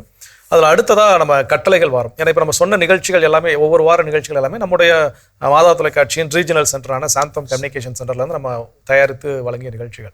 ஆனால் கட்டளை வாரம் அப்படின்னு நம்ம எடுத்துக்கிட்டோம் அப்படின்னா அது நம்முடைய மாதா தொலைக்காட்சி இருக்கக்கூடிய ஜோனல்ல இருந்து வந்த நிகழ்ச்சிகள். அதை பற்றி கொஞ்சம் சொல்லுங்க. அதாவது ஒவ்வொரு வருடமுமே நம்ம என்ன பண்ணுவோம், ஒரு வாரத்தை வந்து நம்முடைய மறைமாவட்ட கலை தொடர்பகங்கள் அவங்களும் உள்ள பங்கெடுக்கணுங்கிறதுக்காக ஒரு வாரத்தை கொடுத்துறது. அப்படிதான் நம்ம இந்த வருஷம் வந்து கட்டளை வாரம் அப்படின்னு சொல்லி கொடுத்து மறைமாவட்ட கலை தொடர்புகள் பங்கெடுக்க. போன வருஷம் பார்த்தீங்கன்னா அதே கட்டளை வாரம் தான் பண்ணும், திருச்சபை கட்டளைகளை பற்றி. ஆமாம், இந்த வருஷம் வந்து 10 கட்டளைகள் அப்படின்னு. நம்முடைய மறைக்கல்வி போதனைகள் சின்ன குறிப்பிட்டு நிறைய படிச்சிருக்கோம் இல்லையா, அதை பற்றிய விளக்கங்கள் டீப்பாக தரலாம். இன்னொன்று கிரியேட்டிவ் ப்ரெசன்டேஷன், அதாவது படைப்பாற்றல் திறனோட, கற்பனை திறனோட கொடுக்கலாம். ஒரு ஷார்ட் ஃபில்மோ இல்லை வேறு எதுவும் என்ன வடிவத்தில் கொடுக்க முடியுமோ முயற்சி எடுக்கலாம். அதை மறை மாவட்டங்களில் செய்ய சொல்லலாம், ஆர்வமாக செய்வாங்க இல்லையா. நான் அவங்க வந்து நிகழ்ச்சிகள் பொதுவாக நல்லா கொடுத்துட்ருக்குறாங்க. இந்த ஒரு வாரம் அவங்களுக்கு கட்டாயமாக நான் ஒவ்வொரு மறை மாவட்டம் பங்கெடுக்கணும் அப்படிங்கிறதுக்காக செய்கிறது தான். அப்படி நாங்கள் இதோட டிஸ்கஸ் பண்ணும் பொழுது வடக்கு மண்டலம் நாங்கள் இதை எடுத்து செய்கிறோம். ஒரு ஆர்டர் எங்களுக்குள்ள என்ன டிஸ்கஷன் வந்துச்சுன்னா, ஒரு மறை மாவட்டம் கொடுக்கும்போது அவங்கவுங்க ஒவ்வொருத்தரும் வேற வேறு ஸ்டைலில் பண்ணுவாங்க. அந்த ஃபார்மேட் மாறிடும். நான் சொன்னால் ஒரு ஃபார்மேட்னா உருவாக்கி பண்ணிடலான்னும் போது, இல்லை ஏதாவது ஒரு ஜோனல் கொடுத்துடலாம், இன்னும் எளிதாக இருக்கும் அப்படின்னு சொல்லி முடிவெடுக்கப்பட்டது. அப்படிங்கும்போது வடக்கு மண்டலம் வந்தாங்க. அப்போ நம்ம சென்னை மயிலை உயர்மறை மாவட்டத்தின் அருட்தந்தை ரிச்சி வின்சென்ட் அவர்கள் பொறுப்பெடுத்துக்கிட்டாங்க. நான் இதை வந்து ஒருங்கிணைத்து வழி நடத்துகிறேன் அப்படின்னு சொல்லிட்டு. ஸோ அவர், அப்புறமேட்டு செங்கல்பட்டில் ஃபாதர் சுந்தர், அப்புறம் வேலூர் மறை மாவட்டத்தில் வந்து ஃபாதர் டேனியல் சர்மா, இவங்க 3 பேரும் சேர்ந்தாங்க. இந்த ஆரோக்கியதாஸ் ஃபார் பாண்டி கடலூர் உயர்மட்டம் அவர்கிட்ட எந்த உபகரணங்களும் இல்லை, சென்டர் இல்லாதனால ஆதரவு தரேன் அப்படின்னு சொல்லியிருந்தாங்க. இந்த 3 மறை மாவட்டங்களும் சேர்ந்து அந்த 25 நிமிஷத்தில் ஒவ்வொருத்தரும் ஒரு செக்மெண்ட் எடுத்துக்கிட்டாங்க. பொதுவாக தலைமை பொறுப்படுத்திக்கிட்டது சென்னை மயிலை உயர்மறை மாவட்டத்தில் எடுத்துக்கிட்டு ஒரு நல்ல ப்ரெசன்டேஷன் ஷார்ட் ஃபில்ம் இருந்துச்சு. அதில் ஒரு ஜென்சி ரிப்போர்ட்னு சொல்லிட்டு இன்னைக்கு ஜென்சி எப்படி அதை பார்க்குறாங்க கட்டளை அப்படிங்கிற மாதிரி ஒரு அடுத்தந்தையோட விளக்கம் என்று அழகாக அதை வந்து பிரித்து கொடுத்துருந்தாங்க. இன்னைக்கு எப்படி ட்ரெண்டுக்கு மக்களுக்கு கொண்டு போய் சேர்க்கணுமோ அது மாதிரி யோசிச்சிருந்தாங்க. கண்டிப்பாக நல்லா பிடிச்சிருக்கும் அப்படின்னு நம்புகிறேன். இன்னும் அதை பற்றிய கருத்துக்கள் விமர்சனங்களுக்காக காத்துக்கிட்டு இருக்கிறோம். கண்டிப்பாக நிச்சயமாக நம்முடைய அன்பர்கள் அதை பார்த்து எழுதி அனுப்புவாங்க. ஆனால் கட்டளைகள் வாரத்திற்கான சிறப்பு நிகழ்ச்சிகள் மட்டும் இல்லாமல் இன்னும் எல்லா மறை மாவட்டங்களும் ஒரு சில சிறப்பு நிகழ்ச்சிகள் இந்த தவ காலத்தில் கடந்த காலங்களிலும் இப்போவும் கொடுத்ததை பற்றி கொஞ்சம் சொல்லுங்களேன். ஆமாம், நற்கருணை ஆராதனை, திருஜெபமாலை, அது வந்து இந்த ஹோலி வீக் ஃபுல்லாக பார்த்தீங்கன்னா கடந்த ஹோலி வீக்கில் ஃபுல்லாகவே கொடுத்துருவாங்க. அது எப்போதுமே வந்துடும். அதே போல் ஒவ்வொரு வெள்ளிக்கிழமையும் சிலுவை பாறை கொடுத்துருவாங்க. நிச்சயமாக. அப்புறம் குருத்தொலை ஞாயிற்கு ஒரு சிறப்பு நிகழ்ச்சி வந்துடும். பெரிய வியாழன், புனித வெள்ளி, பெரிய சனி, அப்புறம் ஈஸ்டருக்கு எல்லா நாட்களுக்குமே கொடுத்துருவாங்க. ஈஸ்டருக்கு 5 சிறப்பு நிகழ்ச்சி, 5 ஈஸ்டர் கொயர் இன்னைக்கு பார்க்க இருக்கிறாங்க. ஆமாம், இன்னைக்கு பார்க்க இருக்கிறாங்க. ஸோ அந்த நிகழ்ச்சிகள் இதெல்லாம் வந்துடும். ஏன்னா சாந்தோம் கம்யூனிகேஷன் சென்டர் தான் தலைமை செயலகம் இல்லைங்களா. இது வந்து தலைமை கலை தொடர்பகம். அப்போ ஒவ்வொரு மறை மாவட்டங்களும் இணைந்து இருந்தால்தான், ஏன்னா மாறா தொலைக்காட்சியோட வெற்றிக்கு காரணமே நம்முடைய மறை மாவட்ட கலை தொடர்பகங்கள் இணைந்திருப்பது, இணைந்து பணியாற்றுவது. அதனால் எல்லாரும் இதில் பங்கெடுக்கணும். நம்ம பெரிய தொகை கொடுக்கறதில்ல, இங்கேருந்து சப்போர்ட் பண்ணுறதில்ல. இருந்தாலும் அவங்களுடைய உழைப்பு மிகவும் பாராட்டுதலுக்குரியது, மதிக்கத்தக்கது. கண்டிப்பாக நிச்சயமா. ஸோ இன்னும் நம்முடைய தவக்கால நிகழ்ச்சிகள் குறித்தும் இன்னைக்கு வர இருக்கக்கூடிய ஈஸ்டர் தின சிறப்பு நிகழ்ச்சிகள் அதனுடைய விஷயங்களை பற்றி நிறைய நம்ம பேசுவோம் ஃபாதர். அதுக்கு முன்னாடி இன்னைக்கான திரிகடுக்கம் பகுதியை பார்த்துட்டு வரலாம் ஃபாதர்.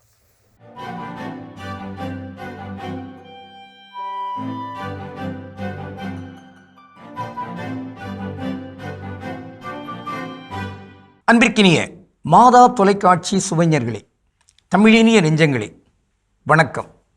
திரிகடுகத்தில் இணைந்திருக்கும் உங்கள் ஒவ்வொருவருக்கும் நன்றியின் வாழ்த்துகள்.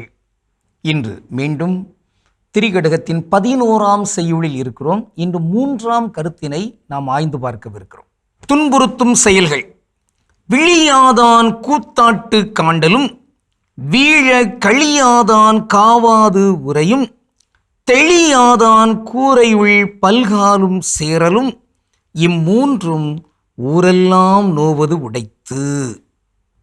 3வது, தெளியாதான் கூரையுள் பல்காலும் சேரலும். பொருள் என்ன? நம்மை நம்பாதவர் வீட்டுக்கு பலமுறை சென்று வருதல், அது கூடாது. அழைக்காதவங்க வீட்டுக்கு போகக்கூடாது என்பது ஒரு செய்தி. இன்னொன்று, நம்மை நம்பவில்லை, அப்படி நம்மை நம்பாத ஒருவருடைய இல்லத்திற்கு சென்று அங்கு சிதைவுகளை நாம் ஏற்படுத்திவிடக்கூடாது. நம்பிக்கை ஏற்படுத்திவிட்டு நாம் செல்லலாம். எனவே தான் நாம் பார்க்கிறோம், யாயிரின் மகள் உடல்நலமற்று இருக்கிறார். அப்போ இயேசுவை அழைக்க வருகிறார். ஆனால் உடனடியாக செய்தி கிடைக்கிறது, மகள் இறந்து விட்டாள் என்று. அந்த நேரத்தில் இயேசு யாயிரின் வீட்டுக்கு செல்ல வேண்டும். ஆனால் அதற்கு முன்னர் அவர் ஏற்படுத்துகிற அந்த முன் அணியம், அந்த தயாரிப்புகள் என்ன? நம்பிக்கையை மட்டும் விடாதீர். யார் மீது நம்பிக்கை வைத்து வந்தீரோ அந்த நம்பிக்கை விடாதீர். அந்த நம்பிக்கை அவர் கொண்டிருந்ததனால், அவர்தம் மனைவியும் கொண்டிருந்ததனால், கணவன் மனைவி அவர்களோடு இயேசுவின் முன்னணி சீடர்கள் 3 இவர்களை மட்டுமே அந்த மகளிடம் அழைத்து சென்று அங்கு இறைவனை, தந்தையாகிய இறைவனை மன்றாடுகிறார். புதுமை நடக்கிறது, உயிர் தெழுகிறார். நம்பிக்கை இல்லாத இடத்துக்கு சென்று நாம் சிதைவை ஏற்படுத்தி விடக்கூடாது. அது பல நேரங்களிலே வேறு வகையான சிக்கல்களையும் ஏற்படுத்தும். அங்கு இருக்கிற ஆண் பெண்ணை நோக்கிய அல்லது பெண் ஆணை நோக்கிய அந்த பார்வைகள் இவை எல்லாமே அங்கு குற்றங்களாகவே மாறிவிடும். அதான் வள்ளுவர் ஒன்றை பதிவு செய்வார், அரண்கடை நின்றாருள் எல்லாம் பிறன்கடை நின்றாரில் பேதையார் இல். பொருள் என்ன? அதாவது அரண்கள் செய்யணும், அறம் செய்ய விரும்பு, அதை செய்யலை, பல அறங்களையும் செய்யாமலே இருக்கிறார். அப்படியெல்லாம் செய்யாத அந்த தன்மையில் இருக்கிற ஒருவர் பெற்றுக்கிற அந்த குற்றத்தை விடவும் இங்கு பிறன்கடையை நிற்றல் இருக்கிறது பாருங்க. தனக்கு உரிமை இல்லாத இன்னொரு பெண்ணை தேடி இன்னொரு வீட்டுக்கு முன்னால் போய் நிற்றல், அதான் மிகப்பெரிய குற்றம், கொடுமை, அது இகழ்ச்சி என்பதாக இங்கு பதிவு செய்யப்படுகிறது. நன்றி. எனவே அத்தகைய அந்த சூழல்கள் எல்லாம் இங்கு மாற வேண்டும். அப்படி யாரேனும் நிற்கிறார் என்றால், அப்படி பலரும் நிற்கிறார்கள் என்றால் அதுதான் ஊருக்கு கெடுதல். ஒரு ஊர் நன்றாக நிம்மதியாக இருக்க வேண்டும் என்றால் இவற்றையெல்லாம் தவிர்க்க வேண்டும். அவற்றுள் 3ஆவதாக வைக்கப்படுகிற கருத்து, அடுத்தவர்களுடைய அந்த வீட்டு முன்னால் போய் நிற்கக்கூடாது வேறு வகையான தவறான உள்நோக்கங்களோடு என்று. இன்று நாம் ஒரு சொல்லை ஆய்ந்து பார்க்கலாம், பல்காலும். அது இன்றைய செய்யுளில் வருகிறது. பல்காலும் என்றால் என்ன? ஆங்கிலத்தில் எப்படி சொல்லுவாங்க அதற்கு? மெனி எ டைம் அல்லது மெனி டைம்ஸ் அப்படிங்கிற மாதிரி சொல்லுவாங்க. ஒருவேளை இப்படியும் கூட சில நேரத்தில் சொல்லுவாங்களோ, ஏராளமான நேரத்தில் அப்படிங்கிற மாதிரி. ஏராளம் என்பது தமிழில் பார்த்துடுங்க, ஆனால் அடிக்கடி நாம் பயன்படுத்துகிறோம், அது தெலுங்கு சொல். அப்போ அதுக்கு தமிழ் என்ன? பேராளமான, பெரிய பேர் அந்த மாதிரியாக வருகிறது. அப்படிங்கிறதில்ல. அது மாதிரி ஏகப்பட்ட நேரம் அப்படின்னு சொல்லுவாங்க சில நேரத்தில். ஏகம் தமிழில், சமஸ்கிருதம் ஏகப்பட்ட. இன்னொரு இது உண்டு, சதா காலம். சதா காலம்னு என்ன? ஒரு காலத்தில் சதாங்கிற ஒரு நடிகை உண்டு, இப்போ இருக்கிறாங்க என்னமோ தெரியல. அப்போ என்ன சதா காலம்னா நான் சதாங்கிற நடிகையின் காலமா? அதை நல்ல வேளை மாதா தொலைக்காட்சி, நம்முடைய தொலைக்காட்சி அதனுடைய வழிகாட்டுதல் இப்போது நிலையான புகழுக்குரிய என்று பாட வந்துட்டோம். அப்போ நித்திய சுதுக்கிரியெல்லாம் பாடும்போது வரும் சதா காலமும் அப்படி வரும் பார்த்தீங்களா? சதா காலம்னு என்ன? எல்லா காலமும். சதா தமிழ் இல்லை, அது சமஸ்கிருதம். எல்லா காலமும். ஆக இந்த வகையில் அந்த அந்த வரிசையில் தான் கால், பல்கால் அப்படின்னா என்ன? பல காலமும். அப்படி இதில் இந்த பல தடவை, பல வாட்டி அப்படி சொல்லுவாங்க. அது அவ்வளவு தமிழாங்கிறது சரியாக புரியல, ஒரு தமிழறிஞர்கள் ஆய்ந்து சொல்லலாம். ஆனால் பல முறை அது நல்ல தமிழ், அருமை. எனவே பல்காலும் என்கிற சொல்லை நாம் பயன்படுத்தலாம். அந்த வகையில் அன்பிற்கினியவர்களே, ஊருக்குள் எந்த துன்பமும் வராத அளவுக்கு நாம் இந்த திரிகடுகத்தின் செய்தியை உள்ளத்தில் பதித்து வாழ்ந்து காட்டுவோம். அவற்றுள் மிக முதன்மையான ஒன்று, பிறன் கடை. அடுத்தவங்களுடைய வீட்டு முன்னால் வேறு வகையான தவறான நோக்கங்களோடு நிற்கக்கூடாது. கடவுளுக்கு திருவிழமானால் மீண்டும் நாளை திரிகடுகத்தில் இணைந்து மகிழ்வோம். நன்றி, வணக்கம். சிறப்பு, அருமையான திரிகடுகம் பகுதி பார்த்துட்டோம். மீண்டும் அருத்தந்தை வெணி இளங்கோபுரன் மாதா தொலைக்காட்சியில் அது குறிப்பாக திரிகடுகம் நிகழ்ச்சி வரப்போ அவருக்குன்னு கண்டிப்பாக அவருக்குன்னு ஒரு விசிறி கூட்டம் அப்படிங்கிறது இருக்குது. இறைவனின் திருவிழமானால் மீண்டும் நாளை சந்திப்போம் அப்படிங்கிறது. இப்போ என்ன அப்படின்னா, இறைவன் கடவுள் அப்படிங்கிற வார்த்தையை தந்தை அவர்கள் பயன்படுத்த தொடங்கி இருக்கிறாங்க. அந்த வகையில் ஸோ சிறப்பு ஃபாதர், நம்ம அப்படியே நம்முடைய நிகழ்ச்சிகளுக்குள்ள வருவோம். ஸோ தவக்கால நிகழ்ச்சிகள் குறித்து பேசிட்டோம். ஒவ்வொரு வாரம் என்னென்ன நடந்துச்சு, நம்முடைய மறைமாவட்ட மண்டலங்களுடைய பங்களிப்பு எப்படி இருந்துச்சு, அதெல்லாம் நம்ம பேசியிருக்கிறோம். குறிப்பாக தவக்காலத்தின் உச்சகட்டம் அப்படின்னு சொன்னால் புனித வாரம். அந்த புனித வாரத்துலையும் இன்னும் அதிகமாக பார்த்தீங்கன்னா நம்முடைய மாண்டி தர்ஸ்டே நேரலையாக இருக்கலாம், இல்லை குட் ஃப்ரைடே புனித வெள்ளி அன்னைக்கு பாம் சண்டே இல்லை ஏன்னா பாம்ஸ் அது ஆஷ் வெனஸ்டே தான் தொடக்கம் இல்லைங்களா, நமக்கு வந்து தவக்காலத்தினுடைய தொடக்கம். அன்னைக்கு வந்து நேரலை ஒளிபரப்பு செய்கிறப்போ நான் போய் இருந்தேன். அதுக்கப்புறம் திரும்ப பெரிய வியாழன் அன்னைக்கு போகிறப்போ தவக்காலம் ஆரம்பிச்ச மாதிரி இருக்கு, அதுக்குள்ளே முடிஞ்சிருச்சு அப்படிங்கிற மாதிரி இருந்துச்சு. பட் அந்த நேரலை ஒளிபரப்புகள் அதுக்கு பின்னாடி இருக்கக்கூடிய விஷயங்கள் அதை பற்றி கொஞ்சம் அன்பர்களுக்கு சொன்னீங்கன்னா நல்லாயிருக்கும். இப்போ நமக்கு மிகவும் பக்கத்தில் எளிதாக மிகப்பெரிய சப்போர்ட் தருது சென்னை லஸ் பிரகாசமான ஆலயத்திலிருந்து. அப்படிதான் ஒவ்வொரு பங்கு தந்தையுமே அருட்தந்தை பீட்டர் துமாவா இருக்கலாம், அருட்தந்தை ஜிஜி அந்தோனி சாமி அவர்களா இருக்கலாம், இப்போ பெர்னார்ட் லாரன்ஸ் அவர்களா இருக்கலாம். இவர்களுடைய ஆதரவு அளப்பெரியது, வாழ்த்துக்குரியது, உண்மையிலே மறக்க முடியாது. அவங்க வந்து ரொம்ப ஆர்வமாக நம்ம கேட்கும்போது கட்டாயம் செய்யலான்னு முழு அனுமதி கொடுக்குறாங்க, ஒத்துழைப்பு நல்லாவே சிறப்பாக கொடுக்குறாங்க. என்ன நம்ம கேட்டாலும் செஞ்சு கொடுப்பாங்க, இல்லைன்னு சொல்ல முடியாது. இப்போல்லாம் அடுத்தது பெர்னார்ட் லாரன்ஸ் அவர்கள்லாம் இப்படி இருக்கணும், இந்த நிகழ்ச்சி இப்படி போகணும், இப்படி தான் அப்படின்னு சொல்லும் பொழுது அவங்க கட்டாயம் ஃபாதர் நீங்கள் என்ன சொல்கிறீங்களா, ஏன்னா எல்லாரும் பார்க்குறாங்க, இப்போ கட்டாயமாக நம்ம சரியாக அதை செய்யணுன்ற அந்த பெர்ஃபெக்ஷனுக்கு எவ்வளோ ஒத்துழைப்பு தர முடியுமோ அவ்வளோ விஷயங்களை ஏற்பாடு பண்ணி தராங்க. மக்களுக்கு பயிற்சி கொடுக்கறதா இருக்கட்டும், நிறைய விஷயங்கள் இருக்குது, அதில் எல்லாம் தெளிவாக போகும். அதனால் இதற்கு இந்த நேரலை வந்து கட்டாயமாக நம்ம எதற்காக அப்படின்னு பார்க்கும்போது சோம்பேறித்தனத்தை உருவாக்கிடக்கூடாது. இது அடிக்கடி நம்ம சொல்கிறோம் எப்போதுமே. என்ன அப்படின்னா படுத்த படுக்கையில் இருப்பவர்கள் ஆலயத்திற்கே செல்ல முடியாத நிலைக்கு தள்ளப்படுபவர்கள், அப்படிதான். அது உடல்நிலை காரணமாக இருக்கலாம், இல்லை வெளிநாட்டில் வேலை செய்கிறவங்க ஒரு சில பேர் ஆலயமே இல்லாத சில நாடுகள்லாம் இருக்கிறாங்க, அப்படிங்கிறவங்களுக்காக தான் இது. அவங்க தான் இதை பயன்படுத்திக்கணுமே தவிர என்னால் கோயிலுக்கு போக முடியும் அப்படின்னு சொல்லிட்டு டிவியை பார்த்துட்டு இருந்தா என்னை பொறுத்தவரையும் அது சரியில்லை, பாவம் கூட சொல்லுவேன் நான். ஏன்னா வாய்ப்பு இருந்தும் அதை போகாம பெரிய தவறு இல்லைங்களா. அதனால இதை நம்ம வந்து பதிவு செய்யணும் எப்போதுமே. அதனால இன்னைக்கு அந்த மக்கள் கட்டாயமாக பயன்பெற்றுக் கொள்கிறார்கள். அதனால தான் நேரலையில் நம்ம வந்து மக்களுக்கு இதை கொண்டு போய் சேர்க்கிறோம். அதற்கு மிக பெரிய ஒத்துழைப்பை கொடுத்துட்ருக்குறாங்க பங்கு தந்தையர்கள் லஸ் புனித பிரகாசமான ஆலயத்திலிருந்து. நம்முடைய அன்பு தம்பிகள் இங்கே பார்த்தீங்கன்னா நம்ம ப்ரொடக்ஷன் டிபார்ட்மெண்ட், அவருடைய உழைப்பு வந்து கடந்த 13 வருடம், இதோட 13வது லைவ் போயிட்டுருக்குது. இது அந்த அளவுக்கு அவங்களுடைய உழைப்பு இருக்குது. ஏன்னா இந்த டைமில் பார்த்தீங்கன்னா கிறிஸ்மஸ், இந்த டைமில் பார்த்தீங்கன்னா அவங்க வீட்டோட அவங்களோட பார்க்கும் போக முடியாது, அவங்க எல்லாரும் குடும்பமாக போகக்கூடியது திருநிகழ்வுக்கு. ஆனால் வாய்ப்பு இல்லை, ஏன்னா இங்கே வந்து ஆகணும். அப்போ அவங்களுடைய குடும்பத்தை நீங்கள் தனியாக கோயிலுக்கு போய்க்கங்க, நான் ஈஸ்டர் கொண்டு தனியாக இங்கேயே நான் கொண்டாடிக்கிறேன், என்ன பண்ணுறது அப்படின்னு சொல்லிட்டு எல்லாமே அவங்க ஒரு மிகப்பெரிய தியாகத்தை செய்கிறாங்க. மிகப்பெரிய தியாகத்தை செய்கிறாங்க. நம்ம ப்ரொடக்ஷன் டிபார்ட்மெண்ட், அது ப்ரொடியூசராக இருக்கலாம், ப்ரொடக்ஷன் மேனேஜராக இருக்கலாம், கேமரா டிபார்ட்மெண்ட்டாக இருக்கலாம், லைட் டிபார்ட்மெண்ட்டாக இருக்கலாம், டெக்னிக்கல் டிபார்ட்மெண்ட்டாக இருக்கலாம், ஆடியோ டிபார்ட்மெண்ட்டாக இருக்கலாம். ஸோ மிகப்பெரிய உழைப்பு இருக்குது, அதெல்லாம் குறை சொல்கிற மாதிரி இல்லை. அவர்களுக்கும் மிகப்பெரிய பாராட்டுக்களை எப்போதுமே நம்ம தெரிவிச்சுக்கிறோம். மாறா தொலைக்காட்சி நேயர்கள் எல்லாரும் அவர்களுக்காக அவருடைய குடும்ப தேவைகளுக்காக கட்டாயம் நீங்கள் ஜெபிக்கணும். அவர் அது மிகப்பெரிய சந்தோஷமா இருக்கும், மிகப்பெரிய பலமா இருக்கும் அப்படின்னு சொல்லி அன்போட கேட்டுக்கிறேன். கண்டிப்பா. ஏன்னா அந்த நேரலை அப்படின்னு சொல்றப்ப 2 விஷயங்கள் இல்லை, நான் மீண்டும் ஒரு அதை ஹைலைட் பண்ணணும் அப்படின்னு விருப்பப்படுறேன். ஒன்று, நீங்க சொன்ன மாதிரி நம்முடைய வெகு அண்மையில் பக்கத்தில் எப்போ உதவி அப்படின்னு போய் நின்னாலும் நமக்கு வந்து லஸ் சர்ச்ல இருந்து முடியாது அப்படிங்கிற வார்த்தை வரைக்கும் நம்ம பதிலாக நமக்கு கிடைச்சதே கிடையாது. இன்னொன்று, சில மனிதனுடைய இயல்பான ஒரு விஷயம் என்ன இருக்குன்னா, ஏன் தேவைக்கு நீங்கள் வரல, உங்கள் தேவைக்கு தான் வாரீங்க அப்படின்னு நம்ம சொல்கிறப்போ நம்மளுடைய அந்த நடைமுறை மாற்றங்கள், நம்ம ஒரு பிஹேவியர்ஸ்லாம் வேறு மாதிரி இருக்கும். ஆனால் அப்படி எதுவுமே நாங்கள் ஃபீல் பண்ணது கிடையாது. இன்னொன்று, நம்முடைய திருப்பலியில் கலந்து கொள்வதற்கும் தொலைக்காட்சி வாயிலாக திருப்பலியை ஒளிபரப்புவதற்கும் நிறையா வித்தியாசம் உண்டு. நமக்கு என்ன, நமக்கு அந்த டைம் ஸ்லாட்னா அத்தனை மணிக்குள்ளே நமக்கு என்ன பண்ணிருக்கணும், முடிச்சிருக்கணும். இதே நம்ம பங்கு கோயிலில் நம்ம இஷ்டம் போல் நன்றி சொல்லிட்டு எவ்வளோ நேரம் எடுத்துக்கலாம், எவ்வளோ பெரிய பிரசங்கனாலும் மறையுறைனாலும் நம்ம கொடுத்துக்கலாம், நீங்கள் வாங்க எல்லாரையும் கூப்பிட்டு ஹானர் பண்ணலாம். ஆனால் நமக்கு இந்த குறிப்பிட்ட டைம்குள்ளே முடிக்கணுங்கிறப்போ அவங்களுடைய நடைமுறை வழக்கத்தை நமக்காக என்ன பண்ணிக்கிறாங்க, மாற்றிக்கொள்கிறார்கள். அது வந்து உண்மையிலே நான் வந்து லஸ் சர்ச் வந்து அருட்தந்தை மட்டுமல்ல, அந்த பங்கு இறை மக்களை ரொம்ப நான் வியந்து பார்க்கின்றேன். ஏன்னா பங்கு இறை மக்களுடைய பங்களிப்பும் பார்க்கணும்னா ரொம்ப சிறப்பானது.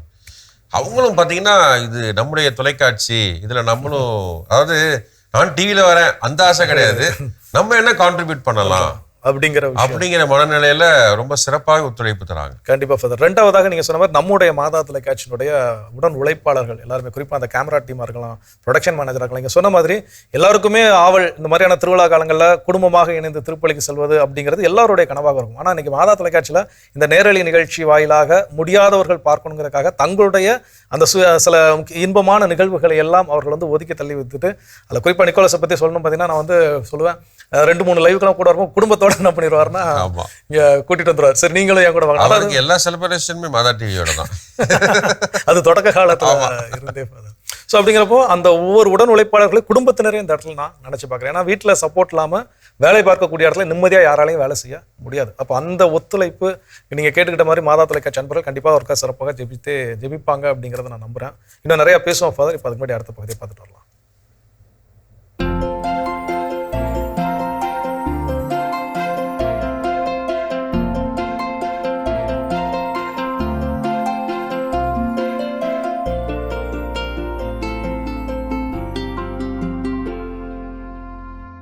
அனைவருக்கும் வணக்கம். இன்றைய பதிவில் நம்ம பார்க்க போகிற ரொம்பவும் இந்த காலத்திற்கு ஏற்ற முக்கியமான விஷயம் என்னென்னா கோடை உழவு. நிறைய பேர் வந்து நம்ம நெல் விவசாயம் பண்ணியிருப்போம் அல்லது பிற விவசாயங்கள் பண்ணியிருப்போம். எல்லாமே அறுவடை முடிஞ்சதுக்கப்புறம் இந்த கோடை காலத்தை பொறுத்தளவில் அடுத்த குறுவை ஆரம்பிக்கிறதுக்கு முன்னாடியோ அல்லது அடுத்த சித்திரை பட்டம் இந்த வரக்கூடிய பட்டங்களுக்கு முன்னாடியோ இந்த கோடை காலத்தில் உழுகிறதுங்கிறதுக்கு பேர் தான் கோடை உழவு. முதல் இந்த கோடை உழவை நம்ம எப்படி பண்ணணும் அப்படின்னு சொன்னால், நம்ம மிக குறைந்த செலவில் பக்கத்தில் இருக்கக்கூடிய வேளாண்மை பொறியியல் துறை, உங்களோட யூனியன் ஆஃபீஸ்க்கு போனீங்கன்னா அங்கே வேளாண்மை துறை அலுவலகம் இருக்கும். அங்கே இருக்கக்கூடிய என்ஜினியர்கிட்ட சொன்னிங்கன்னா வாடகை அப்படிங்கிற ஒரு திட்டம் இருக்குங்க. நீங்கள் மொபைல்லே என்றைக்கு அந்த வண்டியை வர வைக்கலாம், எவ்வளோ நேரம் ஓட்டணும், இங்கேயே பணம் பே பண்ணி நீங்கள் வண்டியை உங்களுக்கு தேவையான நேரங்களில் வண்டியை அழைச்சி நீங்கள் உழுதுக்க முடியும். சரிங்களா? இது முதல் காரியம். இரண்டாவது காரியம், இந்த உழவு அப்படிங்கிறது ரொம்ப மேலாக பண்ணக்கூடிய உழவு, கொஞ்சம் ஆழமாக பண்ணக்கூடியது. மேலால் அப்படின்னா என்ன அர்த்தம் அப்படின்னா, ஒரு 3 இன்ச்சு 4 இன்ச்சு சரிங்களா, ஒரு 10 சென்டிமீட்டர் ஆழத்துக்கு உழுகிறது, மேலால் இருக்க மண்ணை உழுகிறது அப்படிங்கிற ஒரு கணக்கு இருக்குது. அதுக்கடுத்து 15 சென்டிமீட்டர் அரை அடி ஆழம் உழவு, அதுக்கப்புறம் 20 அல்லது 22 சென்டிமீட்டர் ஆழம் உழுகிறது. அப்படி பல வித்தியாசங்கள் இருக்குங்க. இதில் ஒன்றுக்கும் என்ன வித்தியாசம் அப்படின்னு சொல்லி பார்த்தீங்கன்னா, மேலால் உழவு பண்ணுறது அப்படிங்கிறது அடியில் கடினத்தன்மையான மண் இருக்கும்போது மேலால் இருக்கக்கூடிய மண்ணை மட்டும் கிளறி விடுறது ஒன்று. ரெண்டாவது, ஒரு வேளை களிமண் அடுக்கு இருந்ததுன்னா களிமண்ணுக்கு கீழே 2வது அடுக்கு வந்து சுண்ணாம்பு அடுக்கு வந்துடும். அந்த சுண்ணாம்பு அடுக்க தொடாமல் மேலே இருக்கக்கூடிய களிமண்ணை மட்டும் உழுகிறது தான் அந்த முறையான உழவு. அந்த மேலே இருக்கக்கூடிய 10 சென்டிமீட்டர் அளவுள்ள மண்ணை உழுகிறது. அடுத்து 2வது என்ன அப்படின்னா 15 சென்டிமீட்டர். இதற்கு வந்து இந்த 10 சென்டிமீட்டருக்கு வந்து பார்த்திங்கன்னா 9 கொழு கலப்பை அதை வச்சு உழுவாங்க. அதுக்கு அடுத்து அரை அடி அப்படிங்கிறப்ப 5 கொழு அல்லது 7 கொழு வச்சிருக்கக்கூடிய கலப்பைகள். அந்த கொத்து கலப்பைகளை வச்சு நம்ம பண்ணுறப்ப அரை அடி ஆழம் வரலும் நம்ம கீழே இருக்கக்கூடிய மண்ணை பரட்டி விட முடியும். இந்த வகை மண் எங்கே இருக்கும் அப்படின்னு சொன்னால், எனக்கு அடுத்த பயிர் நான் பண்ணணும், அந்த பயிர் வந்து கொஞ்சம் அதோட வேறு ஆழமாக போகணும், பூமிக்குள்ளே நான் கடலை போட போகிறேன் அல்லது மரவள்ளி போட போகிறேன், கரும்பு போட போகிறேன், அதோட வேரெல்லாம் நல்லா ஓடணும் அப்படிங்கிறப்ப ஒரு அரை அடி ஆழத்தை நல்லா உழுகிறது அப்படிங்கிறது 2வது வேலை. 3வது வந்து பார்த்திங்கன்னா ரொம்ப அடி ஆழமாக இன்னும் கொஞ்சம் ஆழமாக உழுகிறது. அதே 5 கொத்து கலப்பை 7 கொத்து கலப்பை வச்சும் மேலால் ஓட்டுறது அப்படிங்கிறது அரை அடி ஆழம் உழவு. அதே இது வந்து இன்னும் கொஞ்சம் ஆழமாக அதை வச்சு இன்னும் டிராஃப்ட் கொடுத்து ஓட்டுறதுன்னு சொல்லுவாங்க. இன்னும் கொஞ்சம் உளிக்கலப்பைக்கு அளவுக்கு போக வேண்டாம், உளிக்கலப்பை போகாமல், உளிக்கலப்பைங்கிறது 1 அடி ஆழம் 1.5 அடி ஆழம் வரலும் உழுகக்கூடியது, அது வேண்டாம். இந்த ஒரு 20 சென்டிமீட்டர் அளவுள்ள மண்ணை கிளறி விடுறது. இதெல்லாம் வந்து எதுக்கு பண்ணுறோம்? போன மழைக்காலத்தில் என்னுடைய பயிரில் வைரஸ் நோய் வந்தது, என்னுடைய பயிரில் அழுகல் நோய் வந்தது, நான் அதுக்கெல்லாம் மருந்து வாங்கி அடித்தேன் அப்படின்னு உங்களுக்கு ஒரு செயல் நீங்கள் செய்திருந்தீங்கன்னா உங்கள் இடத்துல இந்த உழவை பண்ணணும்.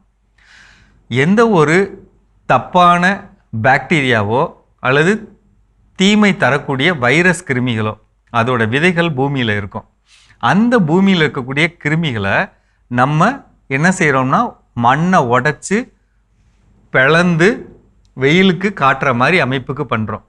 இப்படி பண்ணும்போது குறைந்தபட்சம் ஒரு 10 நாள் இந்த வெயிலில் இருக்கிறப்ப அந்த தீமை தரக்கூடிய உயிர்களோட முட்டைகள், நுண்ணுயிர்கள், அதோடைய சின்ன கிருமிகள் எல்லாமே இறந்து போக பெரிய வாய்ப்பு இருக்குது. இதுதான் முதல் காரியம். ரெண்டாவது, கீழே இருக்கக்கூடிய மண்ணை உழைச்சி விட்றோம். இதனால் வேர் அதிகமாக போகும், காற்றோட்டம் அதிகமாகும், நுண்ணுயிர் பெருக்கம் அதிகமாகும். இப்படி செய்யும்போது நமக்கு வேர் வளர்ச்சி நல்லா இருக்கும், அடுத்த பயிருக்கு விளைச்சல் ரொம்ப அதிகமாக இருக்குங்க. அதே மாதிரி மண்ணோட பொழப்பொழப்பு தன்மையை அதிகரிக்கிறோம் இந்த கோடை உழவில். இது கண்டிப்பாக பண்ணணும், எல்லா விதமான இடத்துலையும் பண்ணணும். செலவு அதிகம்னு நினைக்காதீங்க. அரசாங்கத்தில் பண்ணும்போது 1 மணி நேரத்துக்கு வாடகை 500 ரூபாய் தான். அதை பயன்படுத்தி நம்ம உழுகிறப்ப நம்ம குறைந்த செலவில் நம்மளுடைய மண்ணை சிறப்பாக்க ஒரு பெரிய வாய்ப்பு இருக்கும். மறந்துடாமல் இதை பண்ணுங்கள். இது குறித்து சந்தேகங்கள் இருந்தால் கீழே இருக்க நம்பரில் கேளுங்க. மீண்டும் சந்திப்போம். சிறப்பு அருமையான உழவும் உயர்வும் பகுதி பார்த்துட்டோம். மாதா தொலைக்காட்சியின் கடவுள் வணக்கம் நிகழ்ச்சியில் இது ஒரு ஹைலைட்டான ஒரு செக்மெண்ட். உழவும் உயர்வும் கண்டிப்பாக எல்லா நாட்களும் விவசாயம் செய்கிறவங்க மட்டும் கிடையாது ஃபாதர், ஒட்டுமொத்த மக்கள் எல்லாருமே பார்க்குறப்ப அந்த ஒரு பகுதிக்காக ஏதாவது ஒரு தகவல்களை நாங்கள் தெரிந்து கொள்ளணும் அப்படிங்கிறது ரொம்ப ஆர்வமாக இருக்கு. அண்ணனுக்கு மிகப்பெரிய வாழ்த்துக்கள், நன்றிகள். அவ்வளோ பெரிய மனுஷனாக இருந்தாலும் பெரிய பொறுப்பில் இருந்தாலும் வராருல, கண்டிப்பாக சிறப்பான தகவல்களை கொடுக்குறாருல, உண்மையிலே நிச்சயமா சிறப்பு ஃபாதர். அதோட நம்முடைய நிகழ்ச்சிகளுக்குள்ள எடுத்து வரும். ஸோ ஈஸ்டர் நம்ம வந்து லைவ் வரைக்கும் எல்லாமே முடிச்சிட்டோம். ஸோ இன்னைக்கு வந்து தவக்காலத்தின் உச்சகட்டமாம் கொண்டாட்டமான ஒரு நாள், ஆண்டவருடைய உயிர்ப்பு பெருவிழாவை கொண்டாடி கொண்டிருக்கின்றோம். இன்னைக்கு கடவுள் வணக்கம் ஒரு எதிர்பாராத ஒரு கடவுள் வணக்கமாக நிச்சயமா அன்பர்களுக்கு இருந்திருக்கும். ஏன்னா என்னன்னா திடீர்னு காலையில் ஃபாதர் வந்து உட்காந்துருக்கிறாங்க தமிழ் ஜோ கூட அப்படின்னு சொல்லி. ஸோ அந்த வகையில் இன்னைக்கு நிறைய சிறப்பு நிகழ்ச்சிகள் இருக்குது. குறிப்பாக நம்முடைய சாந்தோம் கலை தொடர்பு நிலையம் தயாரித்து வழங்கக்கூடிய 2 முக்கியமான சிறப்பு நிகழ்ச்சிகள் இருக்குது. அதை பற்றி கொஞ்சம் சொல்லுங்க ஃபாதர். சாப்பிடு கொண்டாடு, ராக்கி தி செஃப். அப்புறம் 2வது வந்து உயிர்ப்பை கொண்டாடுவோம். அது பல வருடங்களா செஞ்சுட்டு இருக்கோம். முதல் முயற்சியா ரொம்ப நாளா பண்ணணும்னு உனக்கும் தெரியும். ஆக்சுவலா இது வந்து கிறிஸ்துமஸ் கேக்கா உருவாயிருக்க வேண்டியது, கிறிஸ்துமஸ் பிரியாணியா உருவாயிருக்க வேண்டியது, இதோட ஈஸ்டர் பிரியாணியா உருவாகி இருக்குது.